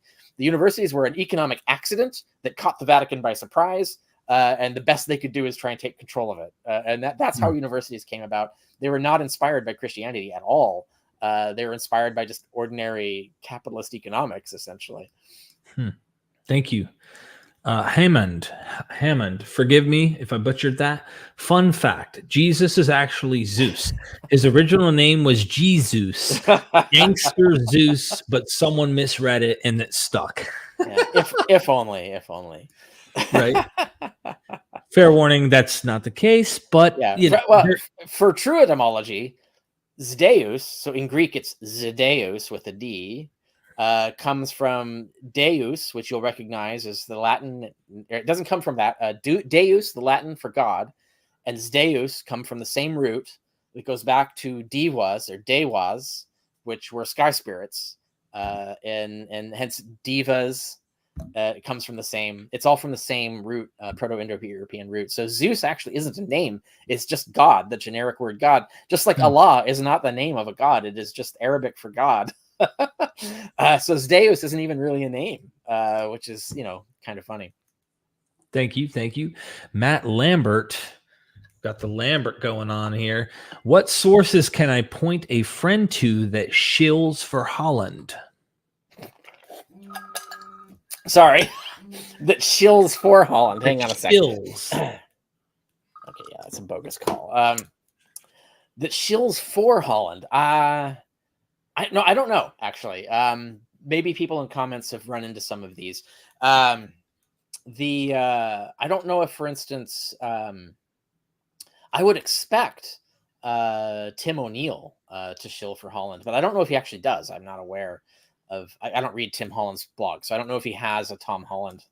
Well, I think they're asking. You yourself, you run into it on like Twitter and Facebook and comments, right? Like that's when you say right. People come to you. It's just out there, right? And that happens to me. Like, so for instance, I guess this would count. Here'd be an example. I did a article on Shapiro recently on the free argument from free will, and then that led to another article I did, which was where there was three dudes, and it was Tom Holland and I can't remember the other two right now, but three guys sitting just pontificating at a conservative website, Now, that wasn't specifically about Tom Holland because it was 3 guys, but it definitely was shilling Holland, right? So, like, in fact, it was designed to shill Holland as well as the other 2 guys. So if you find that article, if you just go to my blog and search for Tom Holland, but all my articles about Tom Holland will come up. There's only 2.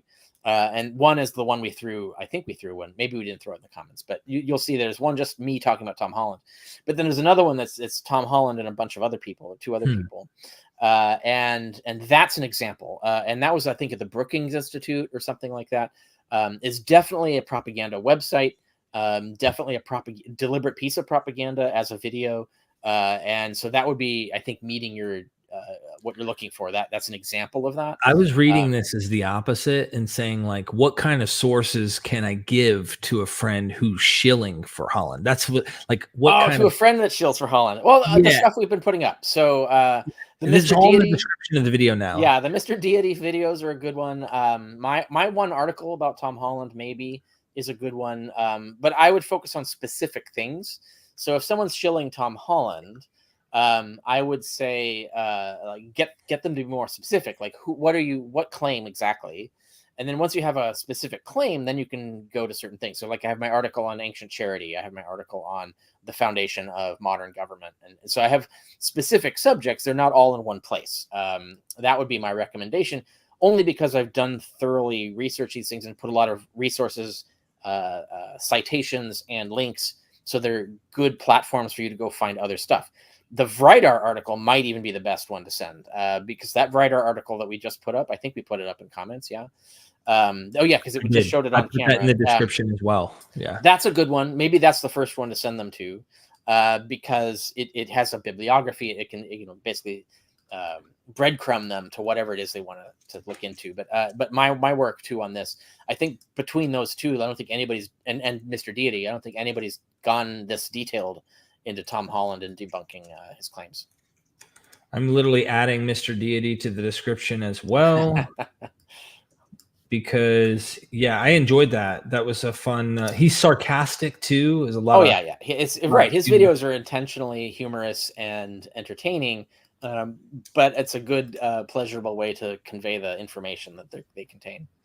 Here, I'll have to add that in a second. So and just to show everybody, if you go to his YouTube channel, Stop the Steal is look who shows up. Yeah. And who took that picture? They must have been awesome. There's Dumbinian. He's just being funny here. Yes. Stop the Steal. And that whole series. So the Stop the Steal series that goes into that in detail. It links it, obviously, you can tell from the title. It links it to other subjects, not just Tom Holland. But his whole point is he's going after the whole Christians invented everything industrial complex. So he's dealing with the Christian nationalists as well as the Tom Hollanders, right? So like it's 2 different, he's covering all the bases basically. But Tom Holland is covered in there. Thank you. Mario again is back. Thank you so much. Translating Sapolsky into compatibilism. He might say we can max people's free will by meeting their needs, not heaping blame on them. Thoughts? Yeah, so this is off topic, but maybe we'll do it sometime. I don't know, because one of my specialties is free will, the philosophy of free will, and I'm a compatibilist, which means that I think free will, as we actually apply it in the courts and things like that, is compatible with determinism, causal determinism. So usually people think they aren't compatible, but there's a whole field of philosophers who are compatibilists who think that the idea of free will being contrary to determinism is kind of a ivory tower fabrication. Doesn't track the real use of the word in institutions where it matters. Anyway, back to the question. One of the reasons that we know free will is not contrary to determinism is that you can have more or less of it. And the more or less of it you have is measured by your degrees of freedom. How many options do you have? And when you're very poor, you have very little options, like very few. And so your free will is much more constrained. So if you want to maximize freedom, you want people to have more free will. And this is especially important for those Christians who keep using free will as if it's so important that God has to allow the world to suck just so that you can have your free will. So if you think it's that important, then you should believe in giving people more free will. And to give them more free will means giving them more resources or more access to resources. And there's multiple ways to do this. Modern Western societies do it by, except for America, but other Western societies do it through public health, right? So they have national health care systems. Even Mexico has a national healthcare system. Americans are behind. Like, we're more primitive than Mexico. So anyway, so national healthcare is an example. Other safety nets of various kinds and things like that, and ways of investing in people.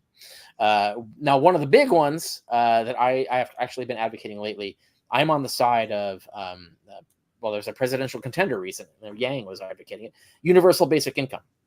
And there's actual science backing the fact that if you had universal basic income, it would actually be good for economies, because it would free people up to be able to be more entrepreneurial and actually more productive in the economy. So it actually gives you more options and more freedom. And so your free will can be more exercised the more resources you have access to. And one of the things that's inherent about capitalism is that it's almost designed to restrict people's freedom by restricting their use, their options, basically, and thus be able to control labor. And so they give labor so few options that their only option is to take a shitty job that they hate and that treats them like shit and pays them like shit and stuff, because they don't have any options. There's no free will there. Contrary to the basic principle of capitalism, which is that you're supposed to have more freedom in a capitalist society, but you actually end up with less. And there's a kind of reason for that, and so on. So yes, I do think if we organize the system, the more we organize a system to increase people's free will by increasing their access to resources, the better. And the better for society entirely, not just for those individuals. Thank you so much. JC again says, do think the red seraphim or of the cherubim equals saffron? I don't know anything about that. Yeah. Sephirim, not seraphim. Sephirim. Can't comment on that. I don't know what that's even a reference to. Thank you. I'm sorry, JC. Imnag, Ralph Ellis suggested that early Hebrews were actually Egyptian. What are your thoughts on this, if any? Yeah. Ralph Ellis is a crank. So I would not listen to cranks. I would listen to actual historians. And there's a lot of history, a lot of published peer-reviewed history on this. The evidence is overwhelming that the Hebrews were Canaanites. They were actually just that they came from where they, what they call the Holy Land is where they came from. They didn't come from Egypt. They didn't come from anywhere else. And even insofar as they adopted anything from Egypt, it was their own adaptation from a neighboring society, just as they adopted things from the Babylonians and from Ugarit and other societies around them. They borrowed things, but they themselves are just always there for as long as their language was spoken there. However, Hebrew language is Afro-Asiatic, but then so are a lot of languages that are in the Middle East are Afro-Asiatic languages. It doesn't necessarily mean the Hebrews come from Africa.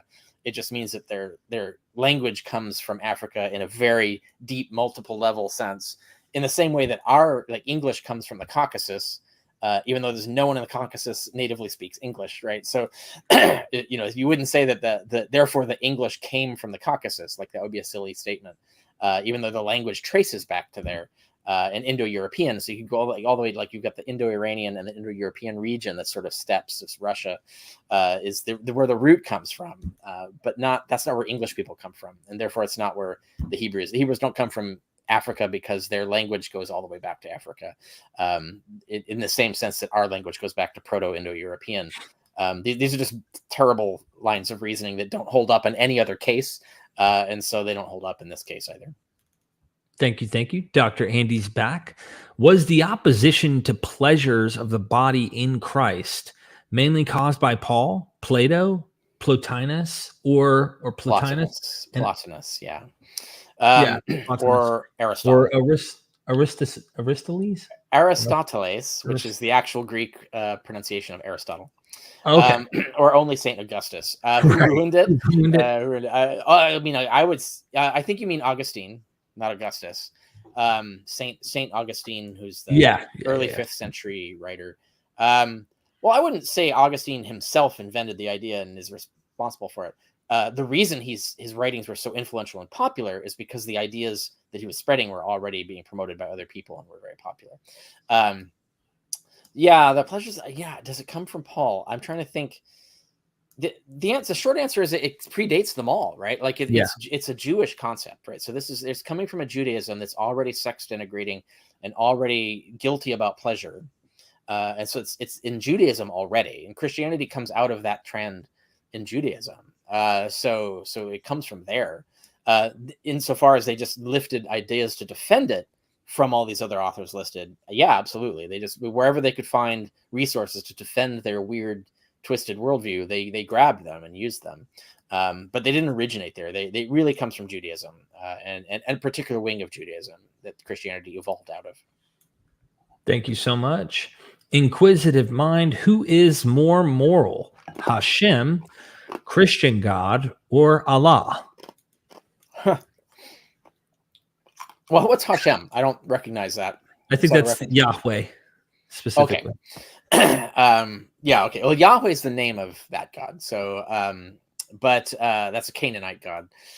Right. Well, in their stories, so like Allah doesn't really get a lot of stories about him. And really, the Quran sells him as Yahweh, right? It's like the Old Testament is also Allah's doing, right? So the prophets speak for Allah. So the Old Testament, that Yahweh is Allah. Allah just means God, right? It's not a name, Right. whereas Yahweh is a name. So who is more moral? I would have to say of the three, the Christian God is, but only because the Christianity, the Gentile Christianity that became the Christianity we know, cut loose most or a lot of the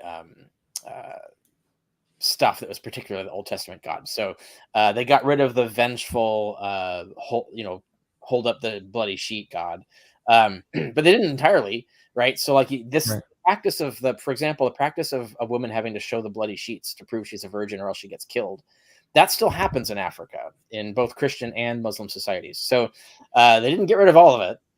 Their God is still the same bastard of the Old Testament, but at least some sects of those got rid of that God, and so did Reform Judaism. So like the Jews got rid of that God too, but not all the Jews, right? Some Jews will still believe in the asshole God of the Old Testament. So there isn't really an answer to that question because none of these gods exist, and all of these gods are reformulated in different ways in different sects. So there's good Allahs and bad Allahs, and good Yahwehs and bad Yahwehs, and good Jesus and bad Jesuses, and they're all constructs of different people. They're like, so all I can go off is the text. So insofar as all three of those gods are the same God of the Old Testament, they're all fuckheads, and I don't think you can really say that any one of them is nicer or more moral than the other because they're all the same God, right? Except in the contrivances of later humans rewriting the text and rewriting their own imagination as to what they think God is and what he really did and stuff like that. So, but if all we go by is the text, they're all the same God, and that God is pretty horrible God. By any comparison, it's hard to find a God in society in any other religion in any other region that is as bad a person as Yahweh. It's pretty horrible. I have a link on this. Let me find that real quick. Okay. So I have 24 examples of this, of how Yahweh is the worst. And let's see, where do I have that? 24 ways. Let's see. Here it is. The will of God, 24 evil Old Testament verses. You're going to send that?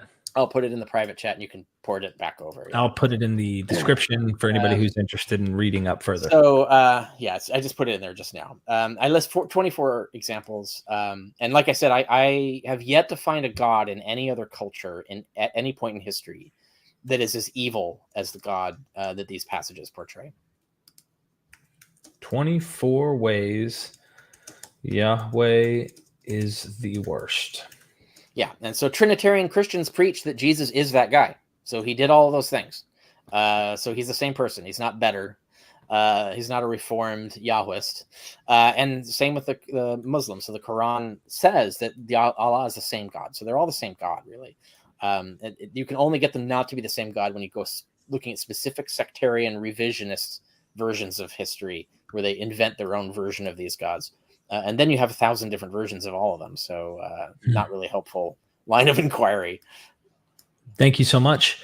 Paulogia, given that Canadian money. For your information, Richard, is both slagged and praised in Habermas's New Resurrection book. Yeah, I I checked that. I just checked to see, like, what as scholars will do. They'll check to see if their name is mentioned and if anything relevant about their work is discussed. He never discusses my work. He mentions me a few times, but he hardly at all engages with my work, even on the resurrection stuff. At least there he engages a little bit with things that I've actually argued. But in the historicity chapter, he doesn't engage with it at all. Like, all he does is summarize Casey and Ehrman, and they wrote before my book, so like they can't even be a response to it. I was actually astonished by how out of date, and I looked at a few other examples throughout, not just me, but other scholars in there, how out of date that book is. It's almost like he wrote it 20 years ago, and only now, like, some grad student is like proofing it up for publication or something. It's terrible in the sense it doesn't even keep track of recent events in resurrection apologetics. And even in historicity, he doesn't mention Lataster. Like, how do you write a book where you have a whole chapter on historicity and you don't mention the second peer-reviewed study of the historicity of Jesus? Like, he doesn't even know that Lataster existed, or his book. And there's a lot of examples in the resurrection sections where he's not even up on the latest resurrection literature. It's as if it was written 20 years ago. It's really weird. Interesting.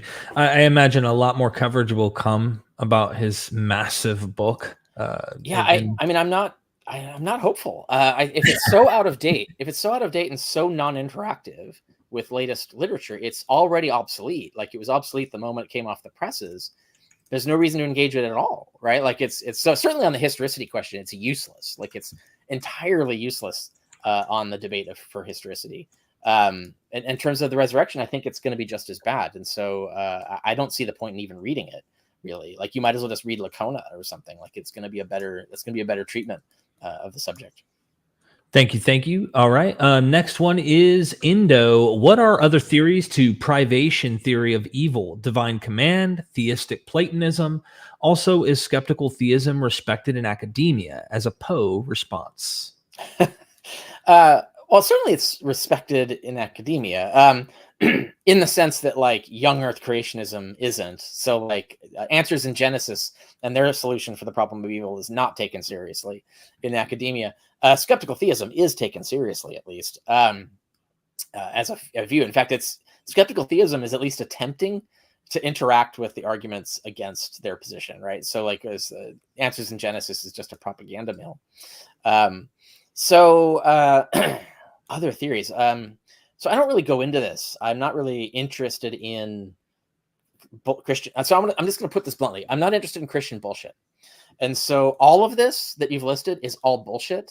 It doesn't relate to anything real. Like, there's no empirical way to answer any of these questions. It's all made up shit, and it's only made up by Christians. It has no purchase with reality. And as a philosopher, I only deal with reality. So if you don't have an argument that's based on facts and reality, I'm not interested. You're just singing mumbo jumbo. You're putting angels on the head of a pin. Those kinds of debates amongst Christians I find useless. In terms of, like, serious attempts to engage with the argument from evil, they have all failed. And so there was actually a really good exchange on this recently. So I did an article. I'll see if I can find it again. You can put it in there. I know this isn't related to today's topic, but is Sturba. So Sturba just came out with a book. Well, maybe the word "just" is exaggeratedly close. Yeah, just so you know, Apologia said he's slagged for mythicism, but praised for defending some notions of Jesus's burial. Yeah.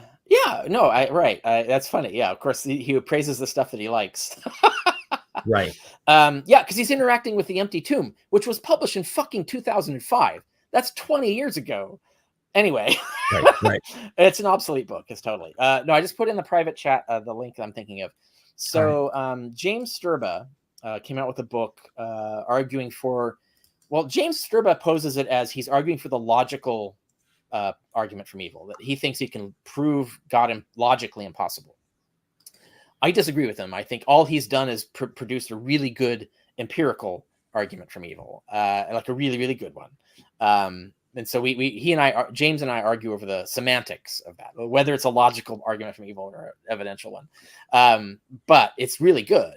And so that book is like, that's the top of the line. So if you want to like interact, if you want to see responses to like respectable attempts to defend God from the argument from evil, and you want to see our response to it, and therefore references to the good ones, like the best ones that there are, that's Sturba. So get Sturba. Now, in addition to that, Sturba did a whole series with a bunch of scholars critiquing him, including me and Lataster and some others, including theists, right? So theists who don't like the argument from evil, but even people who do like the argument from evil are critical. That exchange, so our arguments in that series and his arguments in that series, is all a super valuable discussion of this subject, and it's just recently been published as a book. So it's at the I can't remember where it is. I don't have a link to it, but it was a series of articles in a journal, and I think I have mine. Let's see, do I have that? Let's see, no, it's not coming up. Somewhere I have that, but I can't find the link. But anyway, the journal has put all those together and is publishing it separately as a standalone book on James Sturba and the argument from evil. If you Google James Sturba and argument from evil, you'll probably find this journal book that you can buy. That is the whole. So you basically got Sturba's book, and you got this other book, which is everybody reacting to Sturba, and then Sturba's replies. Those two volumes are probably the top-notch entryway into the argument from evil and where it is right now in serious academia, rather than bullshit internet stuff. All right. Thank you so much. Oopie Doopie, thank you so much for the super chat. Please do an episode regarding ancient people, how their common sense isn't like ours, why it's wrong to interpret ancient texts through our modern lens, dismissing the ancient mind like fundies do. I'll be right back if you... Well, actually, I'm going to use the restroom here in just a second. Yeah. We could probably go deep into that and what you observe in the Greek and Roman world specifically as well. Yeah, I've been asked this by serious scholars, actually, who also don't know how to answer this question. I'm not sure how to answer it either. I feel like there are some respects in which it's the case, but I always find exceptions. And so it's hard to really nail down what is actually alien about the ancient mind, apart from merely their lack of knowledge of things that we now know. So hindsight bias is not what we're asking about, right? We're asking, this question is a good question. And it's asking more about, like, their way of thinking entirely different from ours in certain respects. And like, did they just live in a different world than we understand? And that is a good question. And I have been struggling with like exploring this. I don't have a definite answer yet, but it's something I'm looking at and thinking about. Thank you so much. Joel Pearson, I'm going to walk away for a second on this one here. I'd love to hear Dr. Carrier talk about ancient science on stream again. Make it happen. Got any quick examples? Yeah, quick examples. There's your opportunity to hit the restroom. Yeah, so this is the thing this is my dissertation, right? My Columbia University dissertation was on ancient science. I love to talk about it. And yeah, I'd love to. I think I've been on this show before talking about it. Either science or technology. I can't remember. Certainly I have talked about it, but I'm always happy to come back on any show to talk about these subjects because I do love talking about it. Quick examples. And it, as you say, there's so many that I love to do. I'm just going to pick one at random, like literally just popped in my head. So I aced trigonometry in high school, but I could not have explained to you what it even was. Like I couldn't have, I knew how to follow the rules, plug in the equation, get the results, but I didn't understand any of it. Like I didn't know what the fuck I was doing other than the fact that I could just be a good computer. So I was able to master the computations of trigonometry, but I didn't understand trigonometry until I studied ancient science at Columbia University, and I studied why they invented it. Why did the ancients invent trigonometry? What was it for? And then not only did I learn that, but I learned how they came across it, and I was like, oh my god! Now once I understood trigonometry, I was like, this is fucking genius. Who thought of that? Oh right, these guys. And they even came up with spherical trigonometry, so they had more advanced stuff. Now one of I show a slide I do when I do this talk about ancient science. I show the slide where Ptolemy, who's the Roman astronomer, the famous one that everybody makes fun of for the epicycle theory, although I think it's unfair criticism. But anyway, Ptolemy calculated fairly accurately the distance of the moon, and he did it basically with trigonometry, a stick, a string, and a clock. And that's it. And he nailed the distance of the moon from the Earth. It's roughly 200,000 miles. The distance changes, of course, because the orbit isn't perfect, a perfect distance from the Earth at all times. But he got it in the ballpark. And you think, like, how the hell do you do that? And then I show the diagram of how the trigonometry works, and it's fucking genius, right? And what it's basically, the basic principle is that every triangle is the same, right? So like if a triangle has a certain angles and the lengths, the ratio of the lengths to the angles is always the same. So if you have like a right triangle, all right triangles are the same. So you can actually predict if you've got one side and one angle, or two angles. If you've got any of the two things, sides or angles, you can fill out the rest of the triangle. You can calculate the lengths of the sides you don't have. You can calculate the angles you don't have. And once you understand this, you're like, that's fucking brilliant. And you can use this very cleverly to build up to figuring out the distance of the moon. Like, how do you do that? And well, first you have to have the diameter of the Earth. They fucking did that with trigonometry, right? So and so they figured out the diameter of the Earth, and doing with sticks, just with sticks again, and measuring shadows, and then you can do it. You can actually figure out the size of the Earth, and they nailed it to within 10%. So they're not precision, but they're pretty good. And so they had a decent size of the Earth. And if you have the size of the Earth and you have a stick and you're actually measuring the moon at the lunar eclipse, because at a lunar eclipse, the moon is absolutely directly above you, right? Because right in the center of the lunar eclipse is when the sun is on the other side of the Earth, and therefore the moon is on the opposite. And so you're right literally under the moon. And then you can just count a certain amount of time, let's say 3 hours, and then measure the angle to the moon. And then with those two angles in the side of the Earth, you can calculate how far away the moon is. And it sounds impossible. Like, that doesn't make any sense. It should be cockamamie. But no, it works. And anyway, I have a diagram of that. So there's a lot of things like that they did that are just freaking amazing when you think about it. And that seems trivial, right? Like just the set distance of the moon, but that's really hard to do. It's hard to imagine, like, calculate something that's 200,000 miles away. How did they even conceive of 200,000 miles at the time? Right. So anyway, that's just one example. One could go on and all the sciences, the life sciences and the physical sciences. Thank you so much. A few more here, and then I'll let you go. No more super chats, please. We are past our time limit here on how much time I have with Dr. Carrier. Yeah. Sid Dave, for nearly 2,000 years, Judaism was the only non-Christian religion in the West, and they had a bad time. Indian, Chinese societies were better in terms of religious freedom. West has been better since 20th century.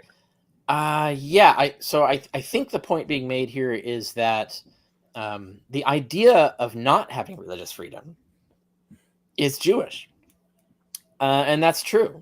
I can't think of an example of religious freedom being suppressed by any other culture in history, that other than a culture that is completely subsumed by a sect of Judaism. So Christianity is a sect of Judaism. Mormonism is a sect of Christianity. So Mormonism is just a sect of Judaism. Islam is just a sect of Judaism, possibly originating from the Torah observant Christian sects of the Syria of the time. So they all go back to the Old Testament and the Jewish concept of suppressing freedom of speech and religion. And that's fundamentally in the Bible. So you look at that 24 verses article I sent, it goes into this. So it gives concrete examples of the absolute violation and suppression of religious freedom is fundamental to their religion. And they're the only ones that did that. And then those religions became the imperialist religions that dominated the world. And you can actually explain that because without religious freedom, they were able to annihilate competitors. So obviously you combine those with industrial imperialist societies and they're going to dominate the earth, right? Because they're going to kill everybody else and suppress everything else. Now, this is an argument I've made with more sophisticated form than I just uttered it here in my book, Sense and Goodness Without God, which is defense of metaphysical naturalism, which is my philosophy of life, the whole worldview, whole defense of an ethical, humanist, naturalist worldview. I have a section in there on this fact, the sort of mimetic virus form of religious suppression as a sort of vehicle for natural selection, which is not to praise it. It's actually to criticize it, of course. Wow. Yeah, there's a lot there to think about. But yeah, if you go into the more pagan societies, we'll call them that, anything other than the Abrahamic ones, it seemed they were much more welcoming of other of other deities, other ways, and things Yeah. like that, it would seem. I'm sure there are Definitely examples. more so. Yeah. Yeah. Like you can find incidents of things like there was some suppression of atheism in pagan Greece, but that didn't last very long. Right. And there's some, there's suppression of some, like certain religious practices are deemed evil or threatening might get suppressed, but you're not like the idea of like killing everybody who worships a different god than you, like that's bizarre. Like that's not a normal thing. That is extremely weird in the ethnographic record of human religions. Thank you so much. Exa Music, thank you for joining us here in the chat. Just saying hi, guys. Thank you. David the Goliath, Romans, Greeks, pre-Christian Europeans were also kind of a precursor of the West, so their values became Christian when Europe switched to Christianity. Yeah, so I actually studied this at Berkeley, took a course on early Middle Ages, and a lot of that was a discussion of how Christianity was spread by diplomacy and force. It's all coercion. So even when it was diplomatically spread, it was still coercive. And they would have specific political models for spreading it. So they would go like to the kings and say, hey, we're going to come destroy your country unless you ally with us. But you can't ally with us unless you become a Christian. And then, of course, your people will become the religion that their king advocates. And so that's how so they would even use like basically intimidation tactics to compel societies to become Christian. And of course, this top-down approach has to be backed up with actual violence and suppression. So we have lots of evidence of like pagan shrines being burned and pagans themselves being killed. Anybody who's resisting this gets killed, essentially. But of course, the arm of the state is fairly weak in the Middle Ages. So they try this terrorism model, like try to terrify people to be Christian. And it sort of works in the sense that people will happily pretend to be Christian. But it didn't really fully purge paganism. And when you hear about the Inquisition and the suppression of witches, you should understand that witches is code for pagans. It means ordinary, country folk who are, claiming to be Christian to get the guards and stuff to go away, but then they're just practicing their regular religion, their religion that they've been practicing for thousands of years. The Christians rebranded that as evil witchcraft and then went in and killed everybody, right? And so they used another system of terrorism to suppress the last remnants of paganism in these cultures. And so the active violent suppression of paganism in Europe took thousands of years, but was very relentless. Thank you. Lucan, for you, I think that's what your name is. Big fan of Dr. Carrier, even more after he answered my email about getting his work translated into Polish. Does he have much interest outside the Anglo sphere? I'm not sure what the question is. In terms of publishing, in terms of getting my books into other languages, he already knows the difficulties there because he and I have been working together on getting a Polish edition of one of my books produced, and it's not easy. I can't just do it. So basically, if anybody wants a translation in another language, somehow they've got to get a publisher in that language group. So like you got to get a publisher in Poland, or a publisher in France, or a publisher in a Latin-speaking country if you want Spanish. You got to get them interested, and then they have to talk to my publisher, and they have to work out a contract. And I will gladly sign off on anything that those two parties will agree to. But I can't make that happen because I don't know who publishes books in Mexico, or even who publishes books in Mexico who would want to publish a book by myself. So someone else has to find that and get the parties talking together. I can help you get them in touch with my publishers. And I can guarantee that I'll probably sign off, but I can't do the first step of that. And that's why my book isn't as widely translated. And it's mostly because foreign publishers don't expect to sell enough units to make it worthwhile translating. And that's the second problem, is getting a translator who's willing to work for free, because I can't afford to pay for a translator, neither can the publisher. So you put those two obstacles together, it kind of limits what we can do. So that's why there aren't a lot of translations. There are some, like my Jesus from Outer Space is in Greek now, and there are various people are trying to get it in other languages, but I can help them to a certain limit. But that's the reason, is those obstacles prevent that. In terms of my personal interest in scholarship in other countries, I've only found currently mainly German and French scholarship to have anything sophisticated or interesting enough that covers stuff that I'm interested in to study.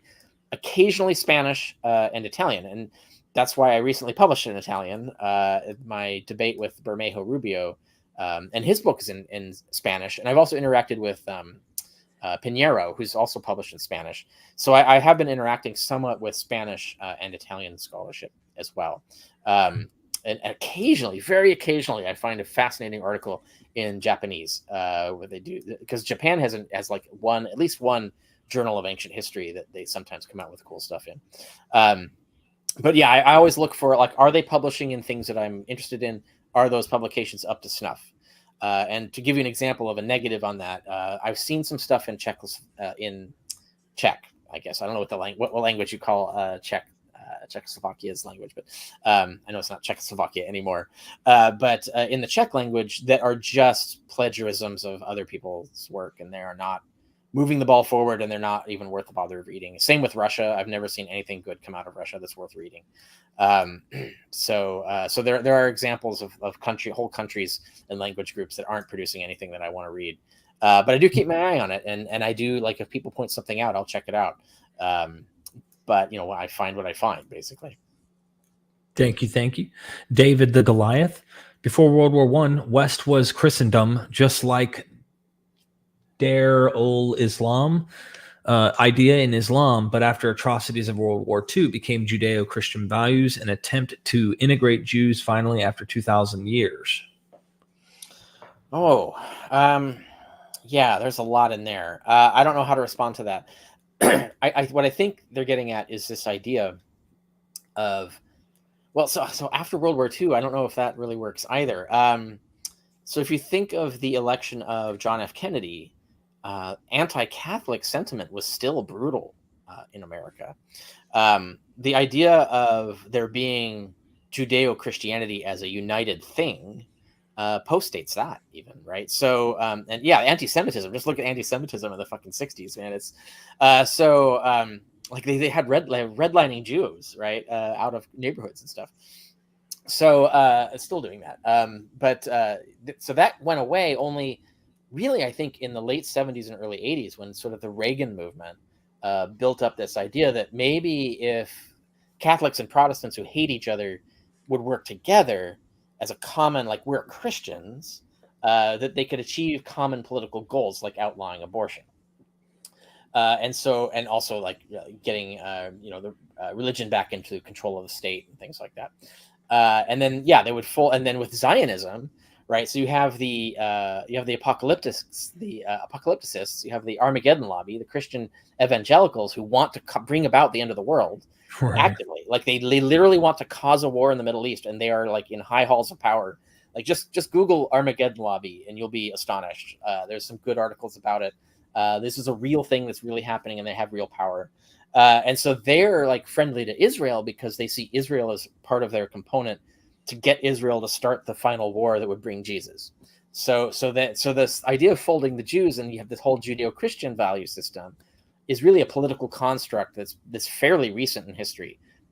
These are religions that were completely at each other's throat fairly recently. And even when Israel was founded, like, you go back to the Americans who were supporting, the Christian Americans who were supporting the foundation of Israel, and thus the invasion of Palestine, etc. Like, they're still that's part of the Armageddon lobby. Like, as you go back, it's those Christians. So it's not all Christians were for it. It's just those Christians who were, and then mostly it was, like, Jewish money that funded it. But yeah, there was some of the Christian nationalist money. The early Armageddon lobbyists funded it too. So it's always been political. It's never really been this sort of, like, hey, can't we all get along? We're happy stuff. No, there's a dark background to the unification of Judeo-Christianity as a nebulous concept. Thank you. Mark Benson in the house. Thank you so much for the super chat, Mark. I really appreciate it. And Sid Dave, Hashem, Allah, Jesus are three distinct gods. Jews will never accept Allah. Jesus, Christians will never accept or not accept Allah. They still original Jewish myths and add. No, it's like I mentioned earlier, right? Like, they are all the same God, and they all acknowledge they're the same God. But what they say is that they got it wrong, right? Like, so when the Christians say that Allah, the Muslims are wrong, they're not saying that their God doesn't exist. They're saying that what they think their God said, their God didn't say, right? So like the Quran is fake, right? Is the idea is like that's a human fabrication, or maybe it comes from Satan or something, but it doesn't come from God, right? So it's not Allah. It's not really Allah.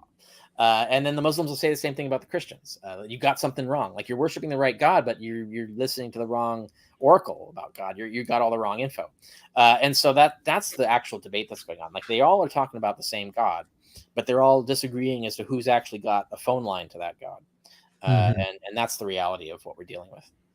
And I know that for sure Muslims see Jews who are praying to the one God and stuff as brothers in a way, but then also definitely not part of right. them This is anyway. important with Islam. The people of the book were afforded a special status above pagans, precisely because they did acknowledge that these people were people of the correct God. They just had the wrong oracles. They didn't, like, if they're not believing the Quran, they're clearly leaving out information from their own God, and that was their stubbornness, and that's why they were wrong.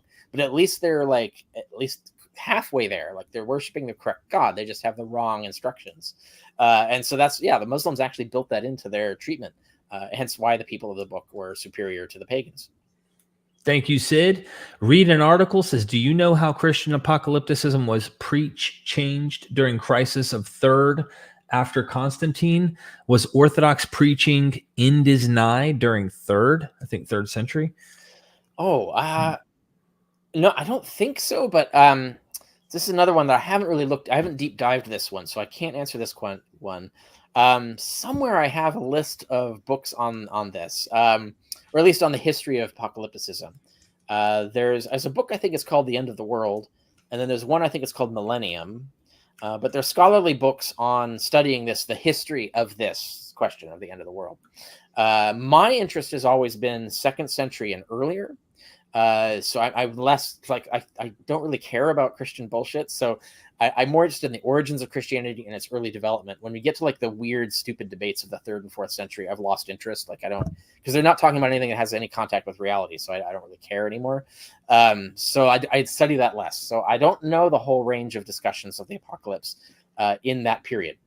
There's almost nothing from the 3rd century, but that's only because there's almost nothing from the 3rd century from anybody. Like the amount of source material that survives from the 3rd century is very small in all religions, not just Christianity.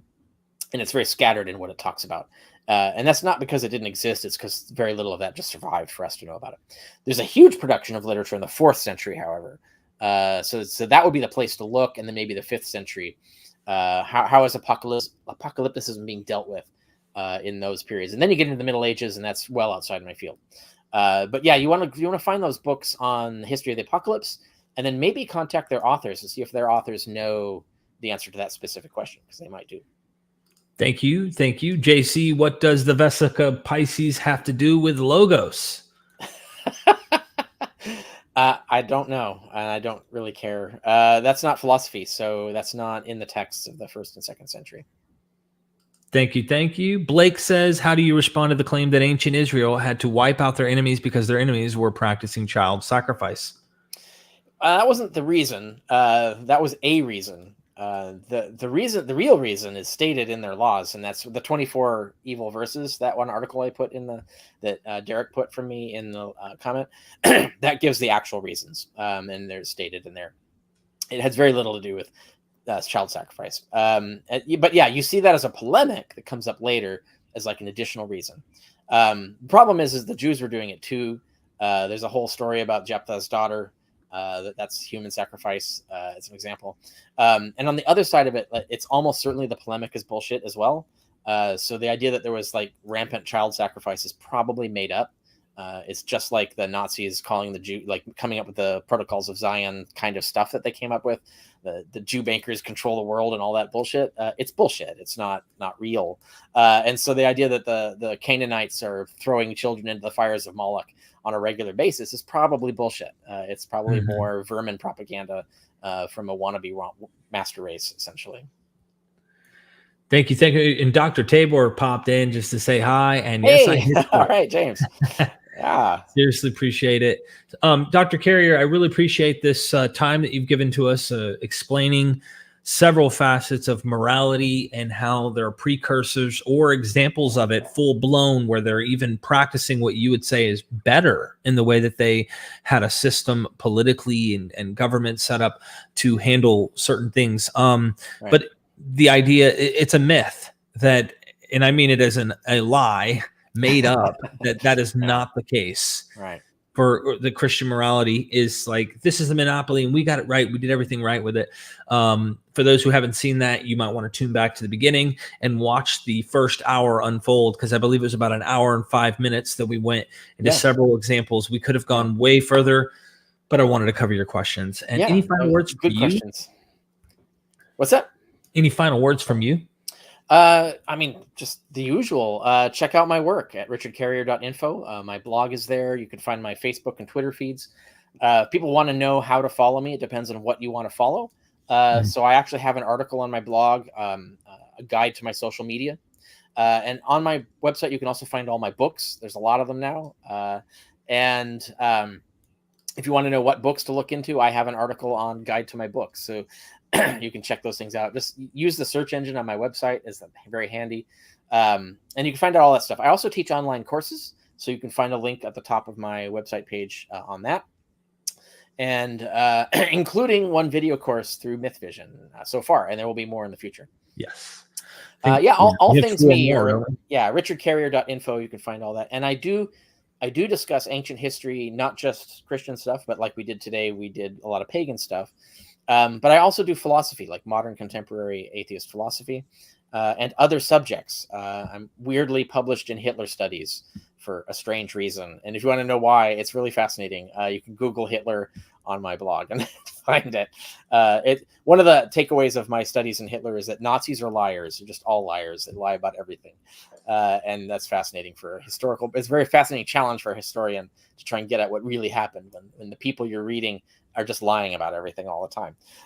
So anyway, a lot of other subjects I talk about, not just the ones we covered today and that I'm usually known for. But so you can find all that stuff again at richardcarrier.info. Yeah, all the links are in the description to sources that were mentioned, written by you. Also, Mr. Deity's YouTube video series, responding to Tom Holland. We have a course, of course, on MVP. He has courses also you could sign up. I recommend them. And the right side margin of my blog will have other things, including my Patreon link. So this is how, if you want to keep this stuff going, keep my work going, the people who are really supporting it and making it possible free for everyone on the world to read the articles I do and the research I do, that's my patrons at Patreon. I really respect and value their support. And so I'm always happy for more to make it easier for me to do this research and build all of this useful stuff and make it ad-free and available to everybody worldwide. I appreciate you playing the videos all night. Seem to sleep fantastic. Sleep better with my voice. I hope that's a good thing. But I appreciate all the support, everybody. If you appreciate what you hear, the way you can do that is you don't just give them away money for free. You can sign up for effort that's been put in on our part to help educate more people. And I hope that this has been a helpful episode for you as much as it has been for me. And have a wonderful day. Appreciate it.